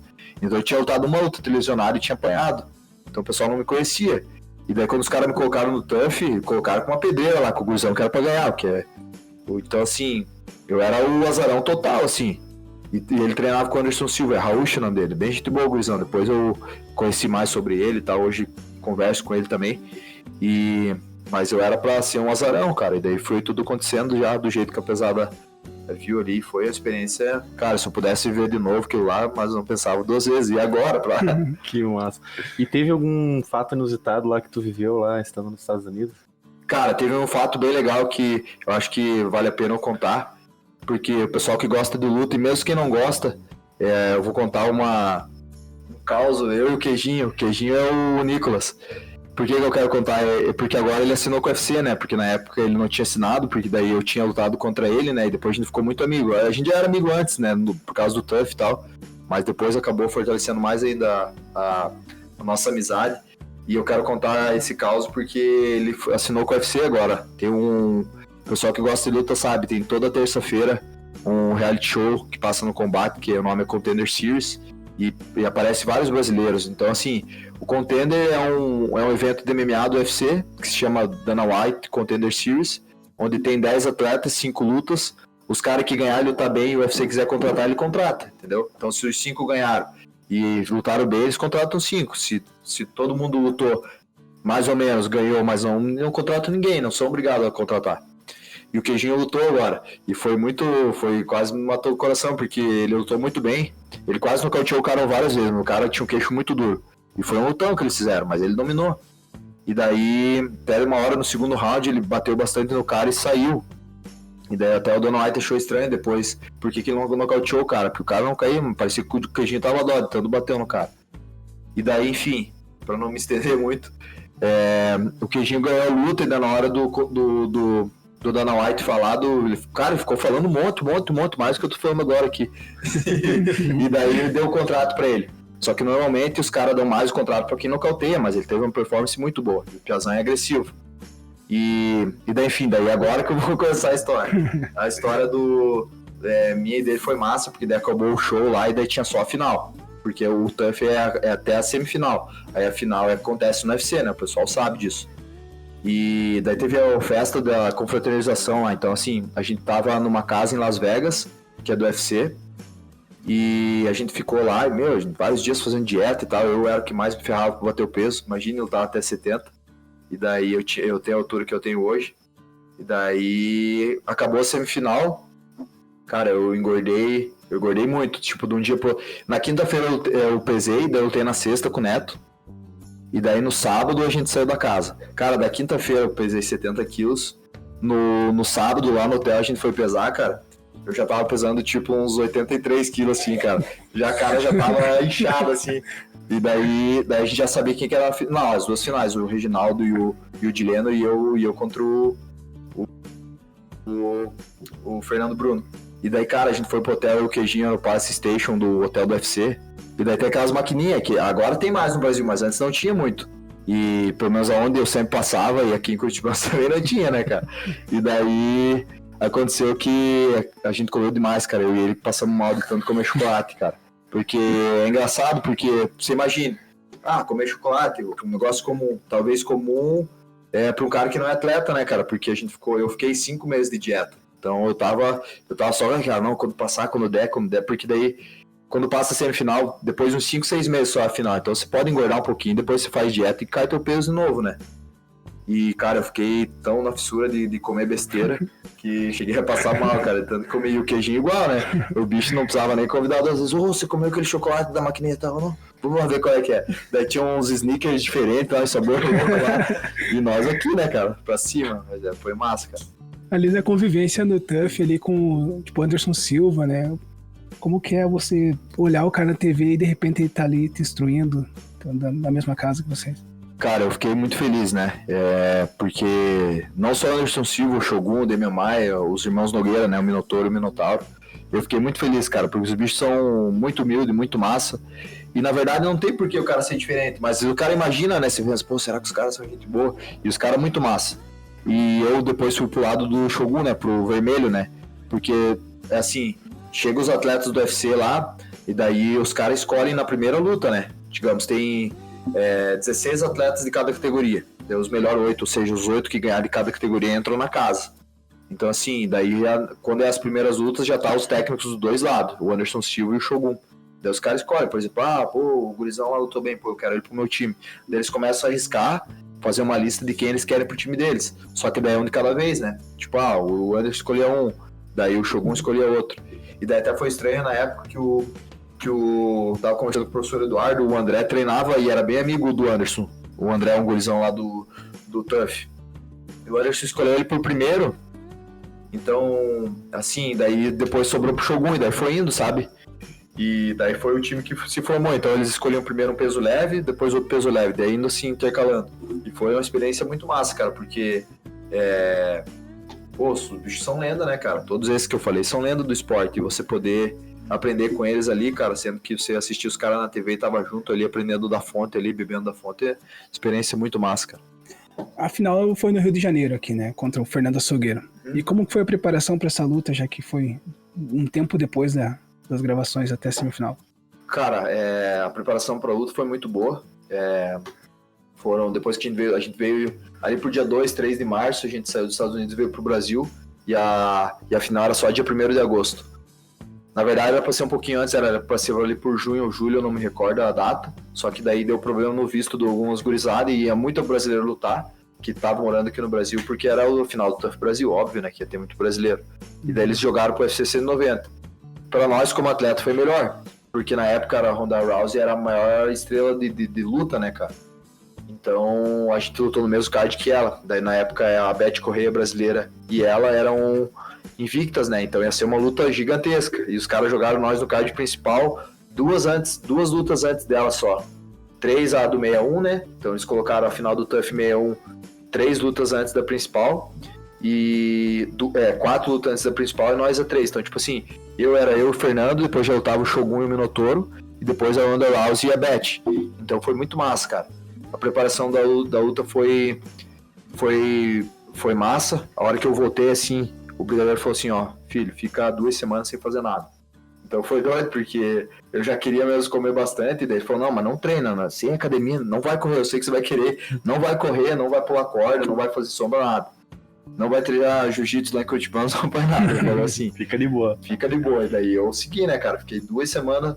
Eu lembro que isso é legal contar também. Eu gosto muito de comer pizza, né? Só que não porque eu gosto, eu como todo dia. E depois do TUF, da sexta que eu lutei com o Neto, os 9 dias depois, todo dia à noite eu comi pizza, onde eu tava. Se era voltando no aeroporto, se era aqui em Curitibanos, se era lá em Camboriú, em Balneário Camboriú, enfim. Eu comi muita pizza, cara. Então, assim, falando da preparação do açougueiro, eu fiquei 2 semanas sem treinar nada, depois eu voltei pra Astra. Daí na época o nosso treinador de Muay Thai era o Darren Till, né? O pessoal que acompanha a luta e acompanha o UFC sabe quem é. E o bicho é muito massa, o bicho é bem fora, mas o bicho é massa demais, cara. Ele é um cara que tem energia muito boa. E daí deu que a gente fez a preparação focada no grappling, né? Porque o açougueiro a gente já sabia, né, cara, que ele ia querer me botar na grade e cansar e tal. E a gente treinou muito luta agarrada, que isso é importante em relação à estratégia. Você conhecer o teu adversário e tentar simular o mais próximo possível do que vai acontecer no dia da luta. Porque às vezes você tá indo na mente, só não vai ter muito grappling, mas não adianta você ter só na mente que vai ter grappling e não treinar o teu corpo fisicamente pra fazer isso.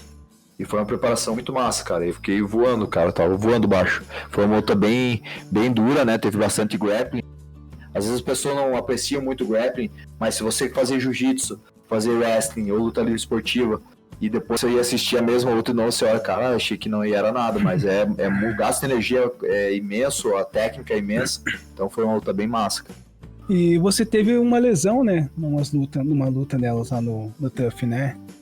Que até te colocou em risco, assim, que eu lembro na época que o pessoal disse, o Glauco já tá na cidade, ainda tava rodando, né? Teve uma lesão na terceira luta, acho que foi isso, não? Cara, na verdade eu tive uma lesão da segunda pra terceira, né?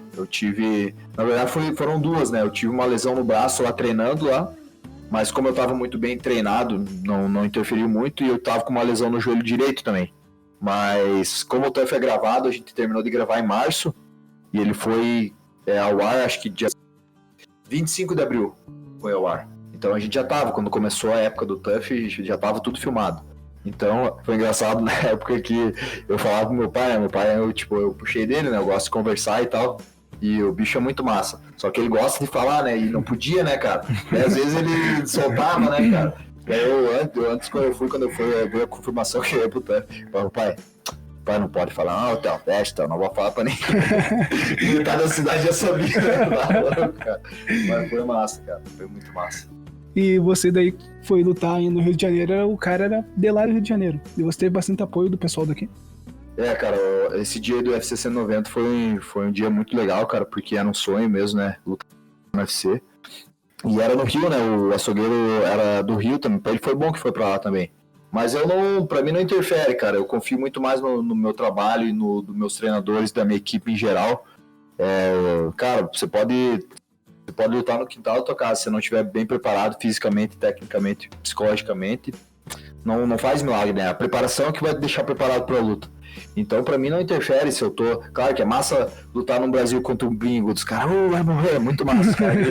Se o cara entende alguma coisa, se o cara tá meio mal psicológico, ele já vai embora, né, cara? E é massa porque, pra mim, não interfere, sabe? Eu já lutei em lugares que eu era... o pessoal tava torcendo mais pra mim, e já lutei em lugares que os caras queriam minha cabeça, mas enfim, não mudou nada a performance. Eu tava bem treinado, eu consegui fazer o que eu treinei, né? Mas foi bastante gente daqui, cara. Na época o pessoal falou, mais ou menos, eu não sei, pode ser um pouquinho mais, um pouquinho menos, né, cara? Mas falaram que foi umas 110 pessoas aqui no geral, assim, de curitibanos, ou que eram curitibanenses e moravam fora, que foram lá assistir, né? Então eu fiquei bem feliz, cara. Dava até pra escutar na hora o pessoal gritando. E é massa também... porque dois caras que me apoiaram muito foi o meu irmão, o Guilherme, e o tio Bill, cara, desde o começo, todo mundo, como eu falei antes, a família sempre me apoiando, mas eles dois, cara, meu Deus, me apoiaram muito, Isso é importante, né, cara? O cara ter o apoio da família. Né? Tá, então das lutas ali teve a PFL que você acabou pedindo a Julia em casamento. Então teve a PFL ali que foi o dia que eu lutei 2 vezes na noite. E foi louco, né, cara? Porque eu ganhei a primeira, mas eu apanhei bastante, né? Daí eu fiquei um tempo de intervalo, daí tinha a segunda luta. Foi uma luta disputada, mas eu perdi na decisão majoritária, né? E daí depois eu pedi a minha então namorada, né, a Júlia, em casamento, hoje ter casado. E foi doido, cara, porque não tinha anel nada. Eu olhei pra cá, daqui a pouco tinha uma gurizona da comissão, né, cara? E daí imagine, eu lutei 2 lutas na noite, tinha levado um monte de soco na cabeça, ninguém entendendo nada. Eu cheguei pra ela e comecei a pedir o anel dela emprestado pra eu fazer o pedido. E daí nesse meio tempo eu já fui falar com o Michal, que é o gurizão que eu lutei, mas é bem gente boa. E eu falei, um negócio seguinte, cara, eu sou minha namorada, eu namoro há tantos anos, e eu tenho um pedido pra fazer pra ela de casamento, me empresta ele um minutinho ali no microfone, porque o cara que perde normalmente, ele não tem o direito de... Não que não tem direito, fica chato também, né, cara? O cara apanhou ainda, dá o microfone pra ele. Mas enfim, daí eu pedi, ele cedeu, né? Foi bem gente boa.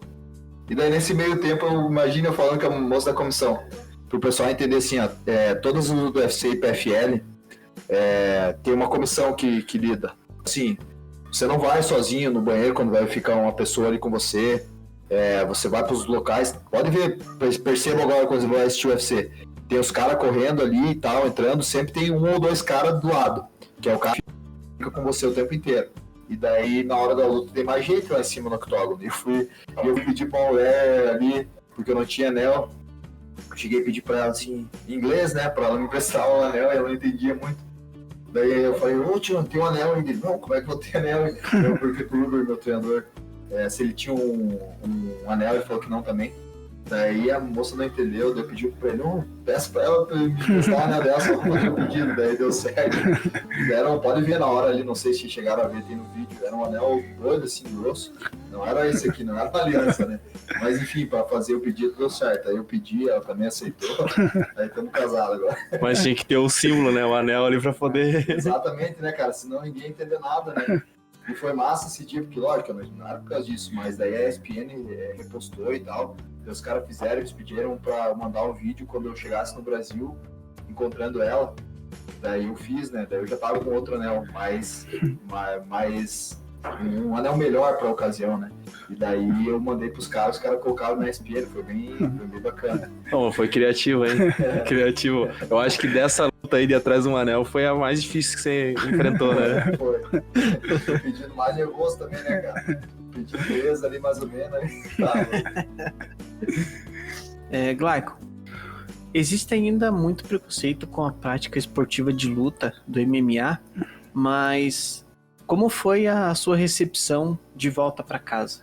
Cara, eu acho que ainda, como você afirmou, né, existe ainda um preconceito em relação à arte marcial, MMA, UFC, mas isso aos poucos está sendo quebrado, né, cara? E é justamente os atletas, né, tem que ter o trabalho de fazer isso, né? Cada vez mais mostrar o lado real da luta, do MMA, dos grandes eventos como o UFC. E toda vez que eu venho pra cá, a recepção é muito legal, cara, porque o pessoal realmente torce de verdade, né? E eu fico feliz que volta e meia um gurizão fala que assiste a luta só por causa que eu tô lutando, né? Então, assisto MMA, né? Então eu fico bem feliz em relação a isso, né, cara? Até tava conversando com um amigo meu e falou, cara, eu gostei daqueles combates lá. Eu, por quê? Você não tá mais lutando agora, quando você voltar pra UFC, daí eu faço o pacote de novo. Então isso é bem gratificante de ouvir, né, cara? Eu fico muito feliz. E eu fico muito feliz também de representar a nossa cidade aí e todo mundo que torce sempre pelo meu sucesso, né, cara? Desejo em dobro aí todo esse pessoal. Então você veio pra Curitibanos depois ganhou. E como foi a recepção ali, que é a continuação da pergunta do Gabi? Você diz em relação àquela vez do Tuff, na final do Tuff? Isso. Cara, aquela vez foi bem legal, porque eu não esperava. A gente sabe que o UFC ele tem um impacto muito maior, principalmente porque passa no combate. E quem não assiste combate, o cara sabe alguém que assistiu, ou se o cara não tem casa, não assina. O cara acha um link meio maroto ali pra achar na internet. Tem um linkzinho que o cara acaba assistindo, né, pelo link. Ou também o cara acaba indo em um barzinho, alguma coisa que passa, né, cara? A gente sabe que isso aí tem muito, que é bem bom, né? Pra fomentar o esporte é muito bom. E eu não esperava, cara, aquela recepção quando eu vim pra cá. Porque, como eu falei, ó, o UFC ele tem um alcance maior que qualquer outro evento de luta, mas eu tava fazendo o que eu gosto, né, cara? O que eu acredito que eu nasci pra fazer, né? Chegar e ter essa recepção que nem aquela vez em 2015 aí, cara. Meu Deus, não tenho nem palavras pra agradecer quem compareceu e também não tenho nem palavras pra descrever o momento, mas foi muito massa, cara. Meu Deus. Até tem uma brincadeira, né, Gabi? Eu ia falar agora. Eu tava aqui, ó, vai chegar o momento. Mas eu ainda tô formulando assim, como é que eu vou expressar isso. É porque quando você veio da Vitória pra cá, você fizeram uma carreata, né? E como foi dividir a cena com o Barba Azul? Cara. Dividir a cena com o Barba foi muito massa, né, cara? O Barba é a lenda. Curitibanos, né, cara? Se o cara não conhece o Barba, o cara ou não é curitibanense ou é curitibanense falsificado. Não tem como conhecer, né, cara? Também, né? Não, tá de brincadeira, né, cara? Eu lembro que tinha um postzinho assim que dizia assim: nessa foto vemos uma lenda curitibanense e o outro é só o Glaico. Tinha a fotinha dele. Mas o Barba é lenda, né, cara? E eu lembro que naquela vez, daí tava... na época o tio falou, não, carro de bombeiro, não sei o que. Eu falei, não, tio, carro de bombeiro não, deixa pra lá quando for cinturão, né? Daí pode ser. E daí eles arrumaram uma caminhonete lá pra gente ir. E daí tava o Bill dirigindo, o Barba na frente e daí eu em cima. Mas foi massa, cara. Foi massa porque só vai num momento assim, cara, quem realmente torce, né, cara? Não tem como você sair do teu conforto da tua casa e ir lá comemorar junto algum acontecimento que não torceu tanto pra acontecer, né, cara? Eu fiquei muito feliz e eu falo bem de coração, cara. Eu quero voltar pra você, porque eu acho que o lugar é lá, mas ao mesmo tempo também pra tentar retribuir cada vez e alavancar mais o nome da nossa cidade, né, cara? Porque eu tenho orgulho de ser curitibanense, né? Lógico que eu tive que sair pra melhorar, pra eu chegar nas cabeças, não tem jeito, né, cara? A evolução, o cara tem que estar sempre saindo da zona de conforto, mas eu quero muito voltar pro UFC, cara, e representar cada vez mais nossa cidade, né? Você já teve que pegar leve, assim, ao ter que enfrentar um adversário que se tornou teu amigo no decorrer de uma etapa aí de um programa? Cara, é massa essa pergunta aí, porque já aconteceu, né? Quando eu fui no TUF, a gente tem que entender, assim, que indiferente do que acontece no fim do dia, a gente é as pessoas e o cara tem que ter essa relação, mesmo que o cara seja adversário, mas lógico, eu não gosto muito, pra falar a verdade, não é a melhor opção se eu pudesse escolher. Mas no TUF você ficou amigo de todo mundo, eu posso falar por mim, eu fiquei amigo de todo mundo lá, apesar de muita gente fina. Só que eu também sabia, cara, cedo ou tarde, o gurizão, que eu sou muito amigo aqui, pode acontecer de eu ter que lutar com ele. E aconteceu, né, cara? Porque a primeira luta não, porque o Raul ficava de um lado lá e eu ficava do outro. Por quê? Porque na primeira luta a gente ficava no hotel. E a gente só entrou na casa depois que ganhou a primeira luta. Então não aconteceu na primeira luta. Mas na segunda já aconteceu, porque eu lutei com o Queijinho, ele foi pro time azul e eu fiquei no vermelho. Só que nas lutas preliminares a gente já conversava, a gente treinou junto, a gente ficou 2 semanas lá treinando junto. Então a gente já criou uma amizade. A gente não... Imagine pro pessoal entender, o TUF você vai, não tem TV, não tem celular, não tem falar com a mãe, não tem falar com o pai, não tem falar com o cachorro, não tem... o The Ultimate Fighter é muito mental também. Eles pegam você, você é lutador de MMA, você quer ir pro TUF, quer ir pro UFC, beleza. Eles pegam e te tiram do teu habitat, da onde você mora, né, ou enfim, da onde você tem uma vida, e colocam num lugar desconhecido e, o negócio é o seguinte, você tem que saber o que você tem que comer, você tem que saber o que você tem que treinar, e eles te deixam lá, e é um preparo, você tem que ter um preparo muito mental. E eu depois fiquei muito amigo do Queijinho e do Neto e lutei com os dois, né, cara? E eu fiquei mais amigo ainda depois, eu fiquei muito amigo dos dois, mas eu fiquei mais amigo depois da luta do Queijinho ainda. E o Neto, a gente ficou muito amigo, e foi doido, porque o Queijinho ainda era do outro time, então a gente ficou depois da metade do programa, a gente fica o time azul e vermelho, na mesma casa. Só que sempre quando vão treinar é diferente, né? Na casa você quer ficar com o cara, tipo, conversando com o cara e jogando sinuca e jogando futebol, treinando, você pode ficar com o cara ali durante o dia a dia, fazer refeição junto, conversar, enfim. Mas quando eram os times que iam lutar, e treinar, era cada um pra um canto, entendeu? Era rivalidade, cara, não tinha. E foi doido porque na nossa... foi um pouco de sorte, mas claro que a gente tava bem fazendo isso só pra não me estender muito na pergunta, mas a gente tinha competições lá, tinha os desafios e a gente ganhou, eu não lembro se era 8 ou 5, a gente ganhou todos, cara. Eles estavam muito putos com nós, porque a gente ganhou todos, cara. E os desafios sempre eram uma coisa boa. Você tá enfurnado numa casa, sai da academia pra casa, da casa pra academia. Não tinha, vamos dar um rolê no mercado, não tinha essa. E então a gente ficava, se o cara não tá bem psicologicamente, o cara começa a comer muito, de ansioso, ou o cara pede pra sair, né? Exatamente, é isso que pode acontecer. Até teve um gurizão que acabou saindo porque ele começou, o soldado, gente boa demais, um abraço pra ele, se um dia ele escutar o nosso podcast aí, do Adenão, eu acho bom ele escutar, mas enfim, vamos esperar. E... não, vamos em 3, né? Daí vamos de piazada pra cima. E ele aconteceu, cara, ele deu umas infecções nele e tal. E daí ele começou a subir muito peso, daí ele infelizmente teve que sair. Então é complicado, cara, o TUF é difícil, cara. E assim, já aconteceu, respondendo a pergunta, já aconteceu de eu lutar. E não é bom, não é a melhor coisa. Mas eu acho que na luta você tem que preparar muito o teu psicológico. O que eu pensava quando eu lutar? Eu não pensava que eu ia lutar com um amigo. Pra mim é como se fosse uma pessoa que eu vou lutar meu adversário, mas eu não olho ele como... Eu não tenho sentimento nenhum. Eu quero, na verdade, quando eu piso dentro do octógono, eu quero nocautear, finalizar o cara o mais rápido possível. Porque daí você tira esse negócio. Se o cara leva alguma coisa ativa pro octógono, o desempenho já não é o mesmo. Imagina, às vezes o cara tá com problema em casa, daí leva pro octógono, não dá certo, não funciona. E eu lido assim e tem dado certo, cara. É profissionalismo, né? Tem que ter essa visão, né? Exatamente. Alguma vez, não precisa nem ser amigo, mas teve algum adversário que você pensou assim, não vou pegar tão pesado com esse cara? Cara, na verdade, nunca aconteceu isso comigo. Macetar, não, é porque você imagina. Cara, vamos imaginar uma história meio maluca pra você entender. Você imagina que você tem um filho, né?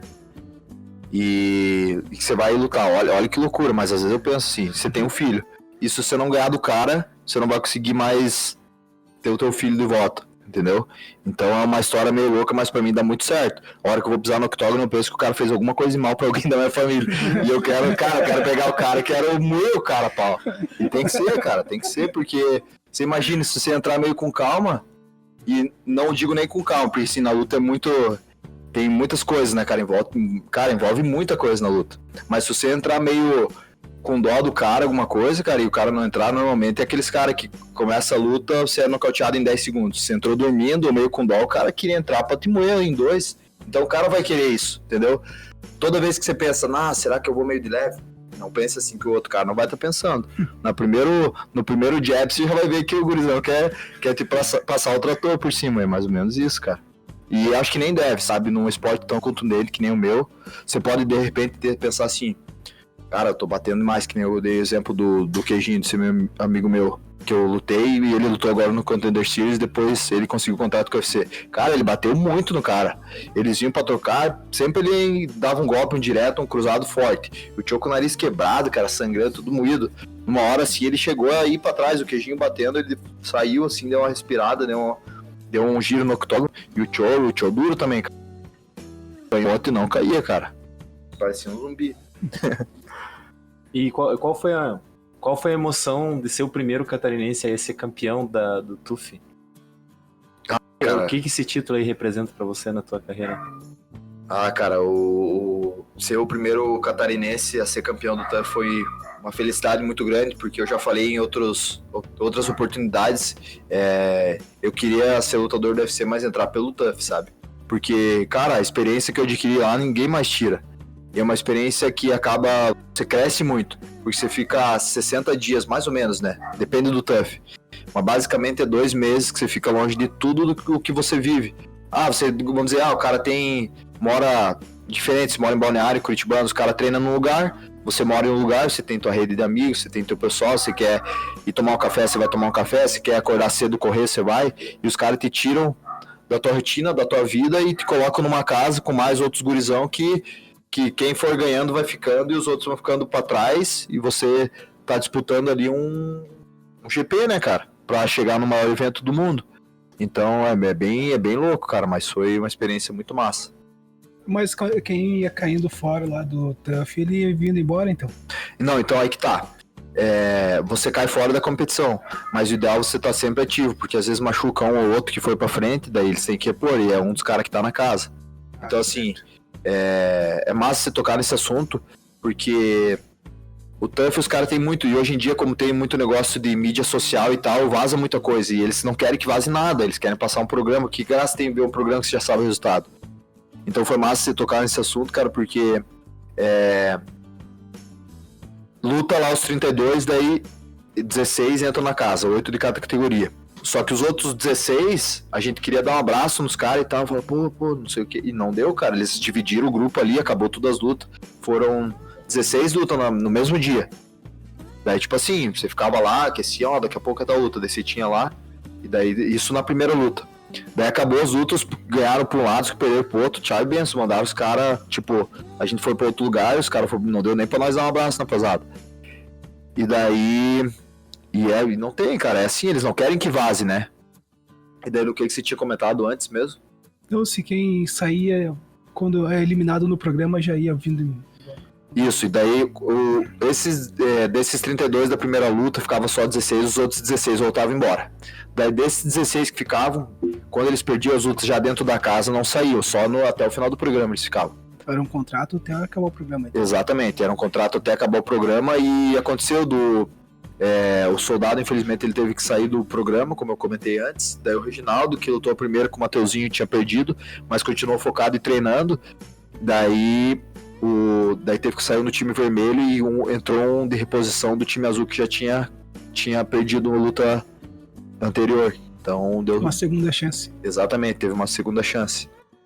Então isso acontece, cara, acontece direto no TUF. Às vezes o cara ganha e quebra um pé, daí os caras vão examinar lá, o cara, tô com dor do pé, tá fazendo gelo. Aí não tem lá no TUF você esconder, é muito difícil, sabe? Às vezes se é uma lesão na mão, quebrado, alguma coisa, o cara consegue. Mas se é alguma coisa mais grave, os caras tem médico lá toda hora, tem... Imagina, cara, o TUF é um BBB. Lembrei agora pra falar pra vocês, o TUF é um BBB, cara. A diferença é que você vai sair na mão com os gurizão e não tem... Assim, o BBB é ao vivo, né? Teve um TUF que eles fizeram ao vivo, mas não foi massa, teve vários caras bons, mas não colou muito. Porque é diferente, né, cara? Porque tem a ver com luta e tal, um pouquinho diferente, mas é basicamente um BBB que é filmado e depois transmitido na TV. E você teve muitas lesões, né, já? Qual que foi a pior que você considera, assim? Então, cara, eu tive algumas lesões, assim... É natural, né, cara? Porque o cara acaba treinando muito, né? O cara quer demais, né? Daí, às vezes, o cara se arrebenta mesmo, é normal. Mas eu prefiro pecar por treinar mais do que por treinamentos. Assim, eu tive uma lesão chata uma vez no ombro, mas eu tratei na Osteo Sports lá. E foi massa porque eu tratei com camp de luta, tipo, os bichos são bons lá. E daí eu acabei me tratando na Osteo com luta marcada, que foi a primeira luta que eu lutei no Japão. Então eu melhorei treinando e fazendo fisioterapia, né? E o que foi muito bom. E daí eu tive uma lesão no joelho também. Eu fiz agora recente uma cirurgia no joelho, estourei o ligamento cruzado anterior e o colateral medial. Mas basicamente foi a primeira cirurgia que eu fiz. Então eu tive algumas lesões, mas não tão grave. Essa foi a mais grave, que daí eu fui pra faca, né? Tá. Aqui em 2017 você recebeu o prêmio Oswaldo Paquetá, que é como lutador do ano. Você foi escolhido como lutador do ano daquele ano lá. E o que esse reconhecimento representou pra você? Cara, em 2017 o prêmio Oswaldo Paquetá representou muito pra mim, porque na época eu tinha sido, em 2016, demitido pelo UFC, e daí eu lutei, se eu não me engano, 4 lutas em 2017, e foram todas elas vitórias, e daí consagrou com esse prêmio aí, né, cara, que no MMA nacional é o maior, né, fiquei muito feliz. É o Oscar da... Exatamente. É como um Oscar. Exatamente. Como é ser o campeão do Aspera FC 77 quilos? Cara, ser campeão do Aspera FC nos 77 quilos é bem bacana, porque na época ali era o maior evento, pelo menos um dos maiores eventos do Brasil, né? Como eu tinha sido demitido do UFC em 2016, eu tava procurando um evento pra me reerguer, né, cara? E eu lutei no Aspera, aí eu lutei 3 lutas, daí me credenciou pro cinturão, e aí eu lutei a 4ª. A gente conseguiu conquistar o cinturão, foi bom, cara, porque na época já tinha lutado vários caras que tinham ido pro UFC, então era uma plataforma a mais pra eu pra eu tá no jogo de novo. Foi bem bom. Ele é aqui no Santa Catarina? O Aspera é, aham. Só que teve eventos no Brasil inteiro, né? Mas ele é daqui de Santa Catarina.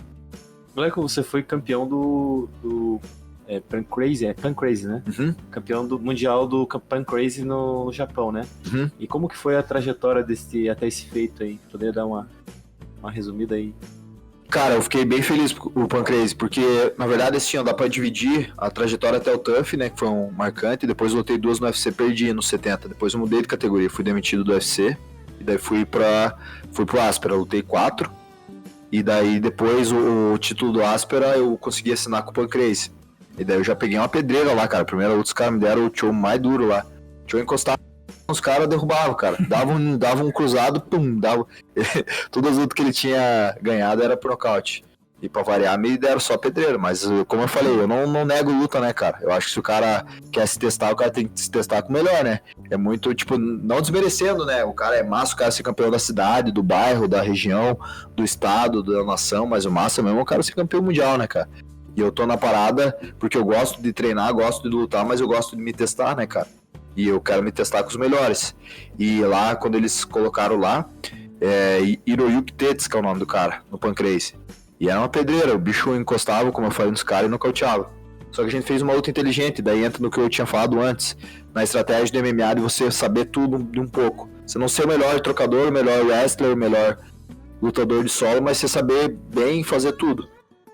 E daí o cara achava que ia botar pra baixo, cara. Ficamos 3 rounds dando jab direto na cara dele e pisando. E o Cho era um tanquinho, cara. E só que eu era mais longo, né? Daí ficamos na longa distância. Daí fintava bastante, até se o pessoal quiser assistir essa luta tem no YouTube. E o cara bem duro, cara. Daí no final ele me deu uma embaçada, mas aí já era tarde, não ia ter como tirar da decisão. Mas ele apertou o passo lá no terceiro round, porque ele me respeitou muito, né? E daí ele mais curto, né, cara? Eu fiquei só dando jab direto. Foi uma luta massa, vale a pena apesar de assistir. E daí eu ganhei dele. E daí depois eu lutei pelo cinturão, porque o Pancrase já tinha falado, o que ganhasse dessas lutas, o Tetsu caía pela cinta, com o Takashi Sato. E daí eu ganhei do Sato, que essa luta, de certeza, que se apesar gosta de luta, tem que ver. Que eu acho que é até uma em relação o cara nunca desistir, né, cara? Se você tem um objetivo, mesmo que seja de curto, médio ou longo prazo, se você quiser, cara, você pode ser o que você quiser na tua vida, sendo procurar sempre humildade, né, cara, pra aprender, o cara não ser arrogante, saber que todo mundo pode ser o que o cara quiser na vida, se for de uma maneira honesta, você pode alcançar o que você quiser, né? E essa luta fala bastante disso, cara, porque, meu Deus, cara, eu apanhei muito na luta, mas é o que eu queria, né? Eu queria estar lá e queria ser campeão do Pancrase e queria lutar no Japão. E eu consegui fazer isso porque realmente no final do dia é o tanto que o cara quer, né? Ah, tem um cara, eu quero comprar um Porsche. Não, se você trabalhar certinho, você pode comprar um Porsche. Eu falo porque eu acho muito massa. E um dia eu vou comprar um ainda. Acelerar.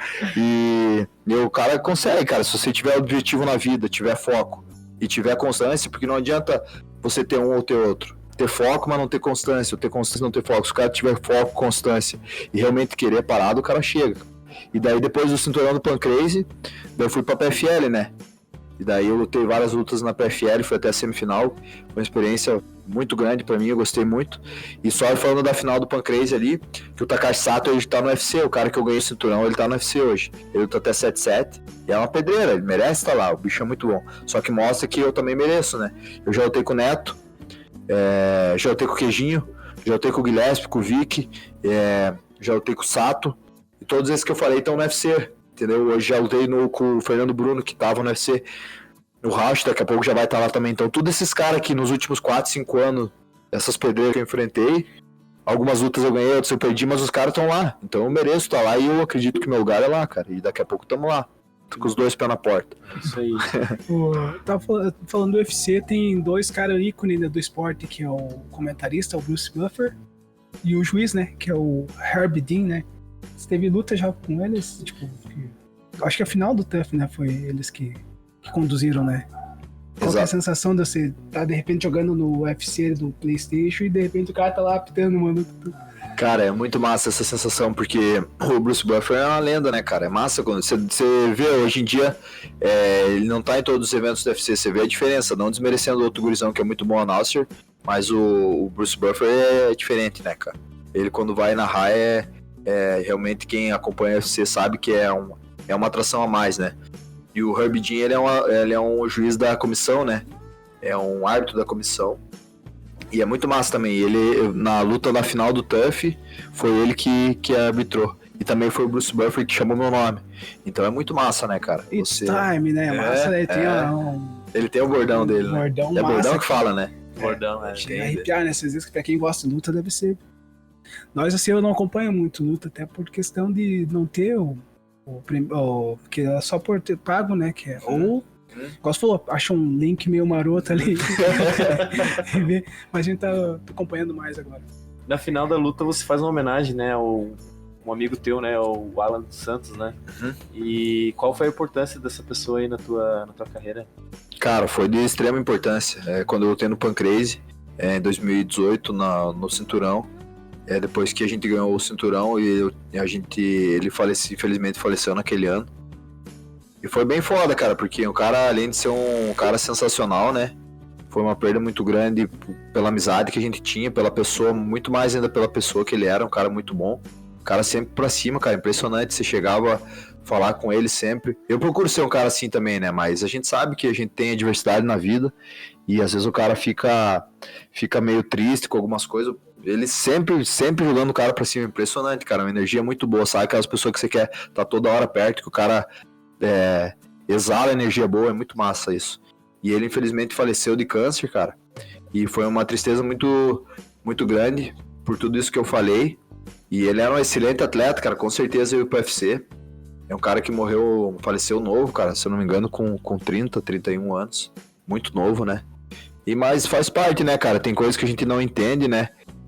A gente fica revoltado com esse tipo de coisa, mas infelizmente é o ciclo da vida, né, cara? Às vezes tem algumas doenças que infelizmente a pessoa não resiste. E ele faleceu de câncer, mas assim, a homenagem que eu fiz pra ele foi de coração, cara. Ele é um piá muito bom e no começo, ele tem muito... Depois que eu fui pra Astra, cara, de longe, o cara que eu mais tive contato, é um amigo de verdade. E assim, cara, quando eu entrei lá, na verdade, foi mais por causa dele, né? Porque quando eu cheguei lá na Astra, eu fui treinar. Resumir essa história bem rapidinho. Eu tava fazendo estágio aqui na UNC, daí depois de eu ter aqui... eu fui pra lá ficar 2 semanas com a Júlia. E eu fiquei com ela lá, e deu uns 4 dias. Eu tava agoniado já, queria treinar, daí eu fui na Company treinar. E eu fui treinar e ele era o professor lá da aula comercial, né? E acabou que ele me chamou pra ir treinar com os profissionais. Eu falei, mas não tenho nível de você. Não, vem treinar com nós. E daí que aconteceu, eu dei pra Astra por causa dele. Então, o cara que foi muito responsável pelo que aconteceu até hoje, né? E é um amigo aí que sempre vai ser lembrado, né, cara? Esse Pancrase é do Japão mesmo, acontece só lá as lutas.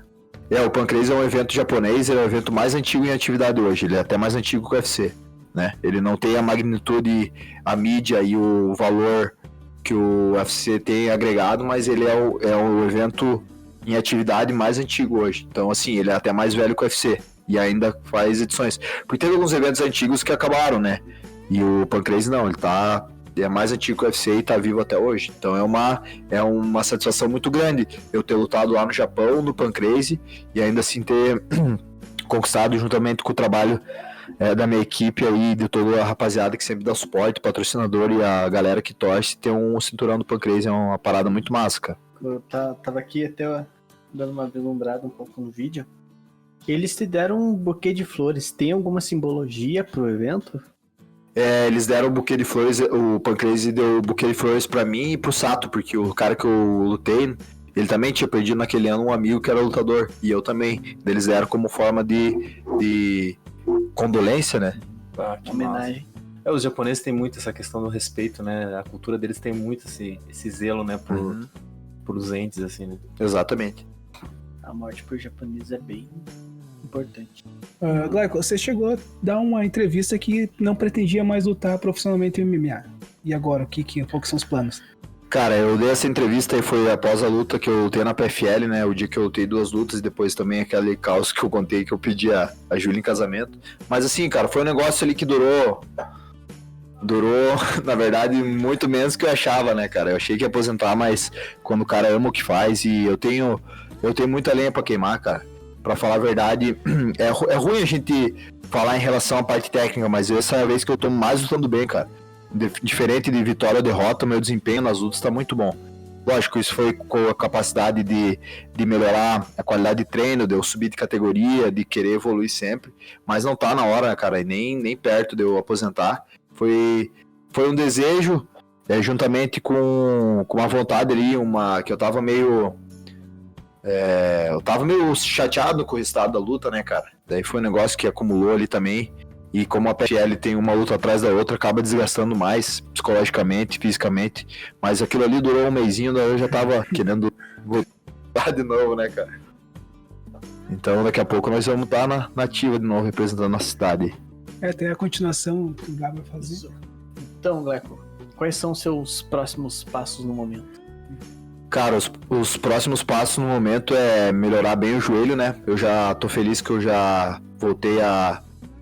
Depois de alguns dias eu tava fazendo preparação física só, parte superior, mas agora eu já tô treinando boxe, né? Então eu já voltei a fazer arte marcial, ou melhor, fazer um treino de luta, né? Já tô fazendo boxe, né? Lógico, com alguns movimentos limitados, mas eu tô usando a joelheira, então pra mim já tá bem tranquilo, já tá bem adiantado, porque não faz nem 3 meses que eu operei. Então, e foram 2 ligamentos rompidos, né? Então é delicado, mas eu também tô fazendo certinho as fisioterapias, fazendo gel todo dia. E os próximos passos é 2021 eu lutar, cara. Eu vou lutar em 2021, eu quero ir pras cabeças, cara, independente de qual evento for lutar. Eu assinei um contrato de uma luta com o Taura, né? Mas é um contrato que ele não é de exclusividade, então assim, se eu assinar com a UFC ou com a PFL de novo, eu não preciso cumprir aquela luta. Lógico, o pessoal não sabe, aqui tá saindo em primeira mão no Adinão, mas também a realidade é essa, né? O contrato de uma luta sem exclusividade, porque acontece? Meu manager é muito inteligente, porque assim, o Taura no Brasil é o melhor evento para lutar hoje. Mas às vezes aparece uma oportunidade de um evento maior, e daí às vezes você tem um contrato com um evento menor, você não pode ir. Então ele fez o seguinte, a gente aceita assinar por uma luta só, sem exclusividade. O que é isso? Como eu falei, você não precisa cumprir aquela luta para assinar com um evento grande ou com um evento que queira que você esteja no roster deles, né? O pessoal fala assim. Então acaba que isso que aconteceu. Então eu vou lutar no Taura, né? Mas caso apareça uma oportunidade no UFC ou na PFL ou no Bellator, talvez para esses eventos, né? Mas eu não tenho contrato fechado para lutar ainda. Eu tenho contrato de uma luta com o Taura, mas não tem data ainda. E qual que são os caminhos para chegar ao UFC? Tem alguma competição que você, tipo o TUF, assim, que você pode ganhar e entrar na equipe? Cara, na verdade, tem vários caminhos que podem acontecer para você chegar no UFC. Primeira coisa, você tem que ter uma... É difícil, cara, ter poucas lutas e assinar com o UFC. Você tem que ter uma experiência, né? Você tem que estar pronto também para oportunidade, porque hoje em dia, assim, como tem muito atleta bom, o UFC acaba, eles escolhem o que eles querem. Só que antigamente, eles diziam, lá consegui um contrato com o UFC, daí você ganhava um camp para fazer. Hoje em dia não tem essa, você tem que estar preparado fisicamente, tecnicamente. A hora que aparecer essa oportunidade, às vezes aparece assim, tem um UFC ali em Brasília, machucou um cara, precisam de 3 dias, 4 dias. A gente teve exemplo agora, o Rafael dos Anjos lutou com o Paul Felder, o cara pegou a luta em 5 dias, tava voando, tava bem treinado, tanto que foi um lutão. Só que ele já tinha um contrato do UFC. Às vezes acontece isso pra você ser contratado do UFC, os caras falam, daqui 2 semanas é luta, quer ou não, daqui 10 dias, acontece muito, cara. Então você tem que se manter ativo. Antigamente você, por um cartel, às vezes o cara tinha 10-0, daí ganhava um contrato com o UFC, daí tinha tempo pra treinar o camp completo. Hoje em dia não faz essa. Se você quer ir pro UFC, você tem que estar sempre pronto pra oportunidade, não esperar os caras chamar que vai ser pra você, não, vai ser uma luta que caiu, você tem que estar pronto pra pegar ela. Nossa, agora com a pandemia do coronavírus acontece mais ainda, cai dia, teve outro dia um gurizão pegou luta com 1 dia. Nossa. No Contender Series, que o Queijinho lutou, o gurizão pegou eles fizeram peso casado, né, porque tem que bater peso. Tipo, o cara pegou Covid, daí o cara no meu dia, no outro dia o cara bateu peso e daí 2 dias lutou. Aí eu falei, porque tem a pesagem, né? Então, assim, basicamente isso. Hoje em dia não tem mais essa. Fazer pesagem tá no peso ideal, né? É massa. A luta é massa. A gente assistia ali a luta do Japão. Cara, mesmo sabendo o resultado, vendo a cena, imagina os caras. Sabe o que é massa, cara? Isso aí, porque assim, tipo, a galera vê, tem várias pessoas, tipo, a Júlia ficou nervosa pra caralho, mas E eu, claro que vai ficar nervoso, não tem como, né, cara? Mas tem um amigo meu ali de, não sei se vocês conhecem ele, o Fabrício do Jiu-Jitsu ali de Frei Rogério, o bicho é muito massa. Ele é bem meu amigo. Aham. E a gente conversou desde o começo, eu nem lutava profissional. Então eu falava, eu acho que vou me tacar pra lutar. Não, você quer, tem que... E ele sempre me incentivou também. E foi massa que ele assistiu essa luta. Ele falou, cara, aquele terceiro round eu achei que você ia perder a luta. Então, tipo, um cara que entende de luta, um cara que tem muito conhecimento de luta, assistindo a luta na hora, pensou, não vai dar pra ele. E daí você poder, na hora, reverter, e daí um cara que...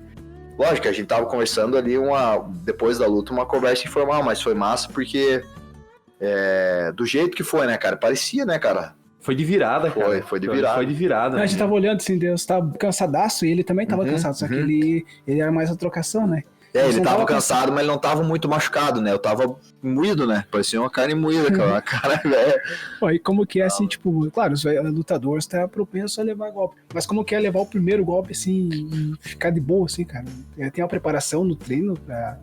Então, assim, ó, na verdade, varia muito, porque cada atleta é um atleta, né? Que nem tem vários segmentos diferentes o cara trabalha, e tem vários profissionais que trabalham na mesma área e lidam com a situação de maneiras diferentes.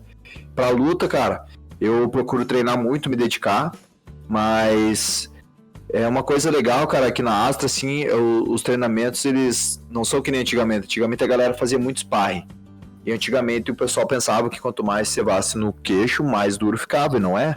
O pessoal tem o termo de qualha, né?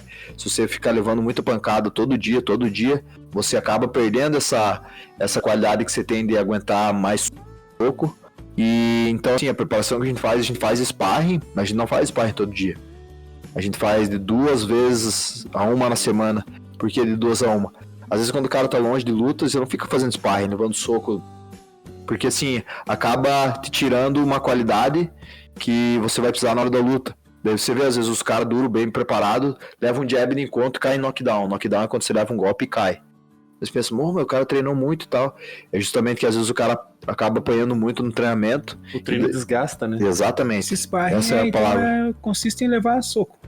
Só que tem o sparring direcionado, né, cara? A gente faz na quarta-feira um sparring que é muito volume, então você pode socar forte, mas não com toda a tua força.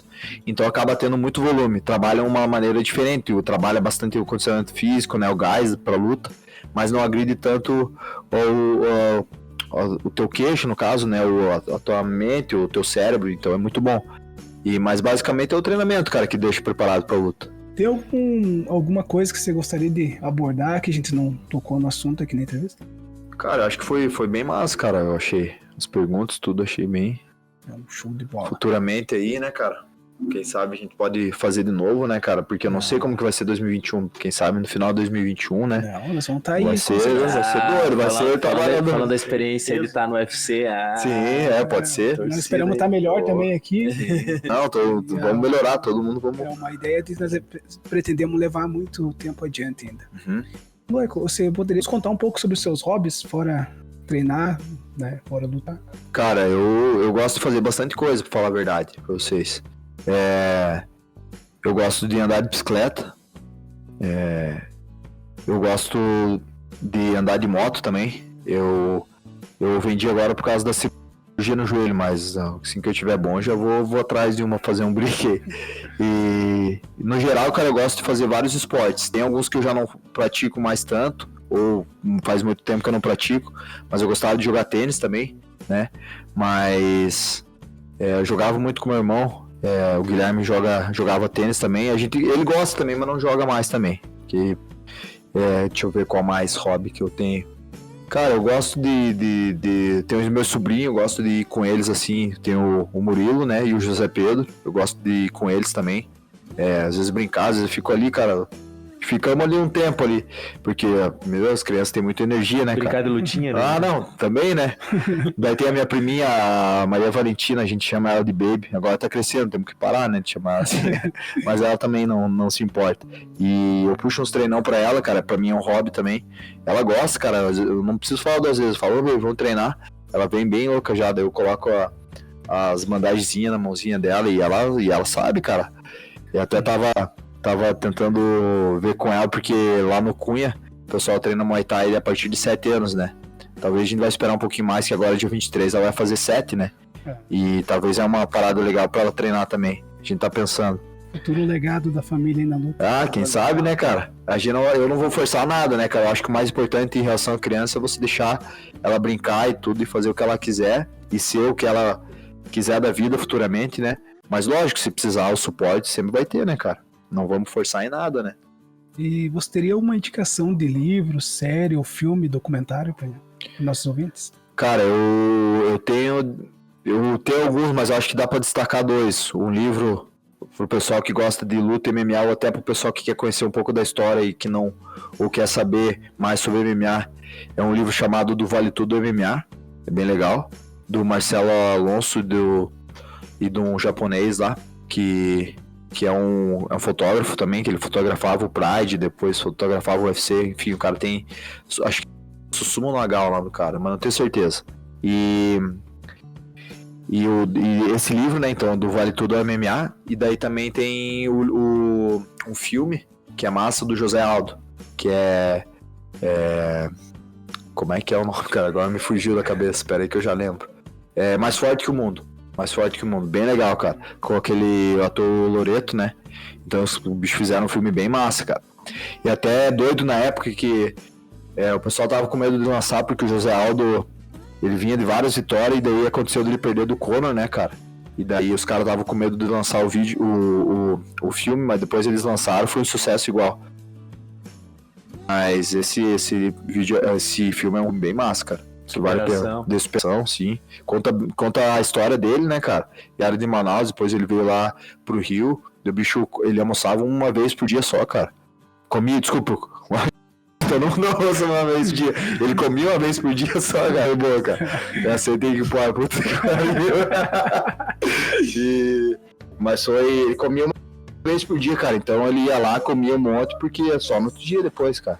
Ele não suplementava nada, cara. E ó, o bichão chegou onde tava. Né? Uma lenda do esporte. Teria alguma história marcante que tenha acontecido contigo? Cara, tem algumas, mas eu acho que dá pra destacar essa que eu tinha comentado do Sato, né, cara? Eu tinha falado um pouco antes. Basicamente é uma história marcante, porque que nem depois minha família tava falando, né, cara? Que foi a luta da minha vida, né? Lógico, tem UFC, tem PFL, tem TUF. Mas no final das contas, cara, os eventos, você vai estar lutando com o cara na tua frente, independente se é um evento muito conhecido, pouco conhecido, mais ou menos conhecido. Foi uma luta muito marcante, né, cara, porque mostrou que, eu sempre falo com o meu preparador físico também, com o Jefferson Fajardo, que lá não foi, cara, não foi gás, não foi nada, foi vontade de vencer, né, cara. E eu não queria de jeito nenhum perder a luta e não queria me entregar. Porque tinha algumas horas ali que o árbitro podia ter parado a luta, mas ele deixou um árbitro bom também, né? Ele deixou a luta seguir. Eu já sabia que ia ser uma luta difícil, mas foi uma experiência muito massa, porque eu fui pro Japão, eu fiquei 17 dias lá, eu e o meu treinador. A gente foi pra um hostel lá, a gente ficou alguns dias no hostel, depois o evento paga um hotel legal pra gente ficar, mas até lá é por conta do atleta. Então a gente foi pro hostel, depois a gente conheceu... caminhamos bastante lá em Tóquio, a gente conheceu mais sobre a cultura japonesa. E eu acho que essa é a história que fica, cara, porque daí acabou que eu tive a luta com o Sato. Eu apanhei o primeiro round, ele ganhou, o segundo round eu ganhei, o terceiro round ele me espancou e teoricamente quase me nocauteou, e daí eu recuperei e no quarto eu consegui finalizar, né, cara? Então fica uma dica aí pra rapaziada do que a gente quer na vida, a gente não pode desistir nunca, né? Porque não vai ser fácil. Se fosse fácil, o cara chacoalhava uma árvore e ia cair 20 milionário. A gente fala milionário em relação, mas não em relação em dinheiro. O cara de ser um cara bem sucedido, né, cara? Porque a gente sabe que tem, às vezes o cara é milionário e não é bem sucedido ou não é feliz. Eu digo em relação a isso, né? A carreira mesmo. De você ter paixão pelo que você faz e chegar no teu objetivo, né, cara? Não é fácil. Não é fácil o cara montar um podcast massa, que nem vocês estão fazendo. Não é fácil o cara sair de Curitibanos e lutar pra fora, ficar longe da família, porque eu sou muito família, né, cara? Mas chegou uma hora que eu entendi, não, se eu quiser fazer isso aqui da vida, eu tenho que abrir mão de outras coisas. E dá certo, cara, se você confiar e tiver foco e determinação, o céu é o limite pra qualquer um. E onde é que te encontra nas redes sociais? O pessoal que quiser me encontrar nas redes sociais, todas elas @glaiconego. Tem no Twitter, que o pessoal não acompanha muito, né? Aqui no Brasil é mais fora. Tem no Instagram, tem no Facebook a página, também @glaiconego. E eu tenho agora, eu tava conversando com um amigo meu, com o Caio, não sei se o pessoal conhece. O Caio falou, ô nego, era bom você fazer um TikTok, cara. Eu falei, por que não? Porque daí você já acaba mantendo o meu nick, né? @glaiconego. Então eu fiz o TikTok também, daí fiz uns vídeos muito loucos lá e deu certo, vingou, cara, porque a gente tinha feito agora na pandemia, a MTK é a empresa que me empresaria. E tinha uns vídeos que eles queriam fazer de uns treinos em casa. Só que eles falaram, faz um treino em casa e manda um vídeo pra mais de 30 segundos. E eu falei, cara, vou fazer uma coisa diferente, né? E daí fiz uns vídeos muito loucos lá e deu certo, até ganhei, cara. Daí tinha uma competiçãozinha, né? Ganhava $250, moímos, né? E daí eu usei algum desses vídeos, eu coloquei no TikTok lá e deu certo. Então, o pessoal quiser me acompanhar nas redes sociais, é @glaiconego. Te acompanhar, né? E ver a gente se conhecia aí da escola, né? Do colégio e a tua humildade, cara, tipo, de avançar na tua carreira e se manter a pessoa que é, cara. Isso é muito massa, cara. Isso é admirável, você dá até orgulho pra gente, sabe, de ver assim, pô, o cara, né, a gente se trombava na UF. Sim. Também, né? Sim. Então, tipo, é massa, cara, massa ter essa sensação, assim, de, pô, agora eu tô entrevistando o cara aqui, né, num projeto que a gente tá ralando, que quer mostrar, valorizar, né, o talento local da Curitibana, tem muita gente massa, fazendo muita coisa legal. E daqui um ano nós vamos te chamar de novo. Fechou, mas já estamos fechados. E o que precisar de mim, rapaziada, pra divulgar o podcast, pode contar comigo, porque eu sei que é difícil, cara. Daí daqui a pouco, daqui um ano, o podcast tá muito grande e tem um monte de gente apoiando, o que é legal. Mas quando a gente começa um trabalho, cara, eu acho principal a base, né, cara? Se você acreditar muito na base e realmente ajudar, ajuda sempre é bom, né, cara? Dos dois lados, né, cara? Mas assim, quando o pessoal tá começando um projeto e tem apoio, principalmente no começo, a lenha, né, cara, pra o fogo cada vez crescer mais e todo mundo crescer junto. O que precisar de mim, pode contar comigo. Em divulgação em rede social, cara, porque na nossa terra, né, cara, o mais importante é isso. E posso fazer um agradecimento aí? Pode. Eu já te agradecer antes desse podcast. Beleza. Tá. Então, em nome da equipe do Adenão Podcast, eu quero agradecer a tua presença aqui, por ter contado um pouco da tua história, tua trajetória até hoje, né, e quem sabe daqui a um ano a gente volta a falar e você tenha feito mais coisas importantes, né, pra ti e pra nossa cidade, né, que é muito, cara, igual o Guga falou, assim, a gente conhece, esbarra pessoa, cidade pequena conhece todo mundo, né, e de repente você se encontra com uma pessoa que fez alguma coisa relevante e leva o nome da cidade longe, assim, cara, eu tô muito feliz, cara, hoje, assim, de ter conversado contigo, assim, de saber a tua história, cara, até é uma falha nossa não acompanhar tanta luta, cara, mas, tipo, a gente acompanhou o teu esforço ali naquela luta com o Sato, né? Sato, Cara, e foi fantástico ver, assim, que você chegou a um nível bom e ainda tem muita lenha pra queimar e vai conquistar muita coisa se tudo der certo. Obrigado mesmo por ter vindo, cara, por ter compartilhado essa história com nós. Gratidão mesmo. O prazer é meu, muito obrigado, rapaziada, pelo convite aí, toda a rapaziada aí do Adinão. E gostaria de mandar um abraço para meus patrocinadores, né? Não preciso citar eles, todo mundo sabe quem que é meus patrocinadores. E principalmente a galera que sempre me apoia, né, cara? Indiferente se é por energia, se tá assistindo as lutas ou não, a gente sabe que eu sou um cara que confio muito em energia, né? Então quando você olha uma pessoa aí de curitibanos aí que veio falar comigo em relação à luta, que eu tô torcendo lá, ou vi tua luta lá, ou às vezes assisto depois, indiferente. Eu sou muito grato e gostaria de agradecer muito a todo mundo que torce e dizer que 2021 aí nós vamos estar voando baixo para representar melhor cada vez mais nossa cidade. Muito obrigado aí, rapaziada. Obrigado. Então é isso aí. Chegamos ao final de mais um episódio. Deixe seu comentário do que achou dessa história. Curta e compartilhe nossa rede social. Muito obrigado ao ouvir o Adenão Podcast. Nos encontramos na próxima semana.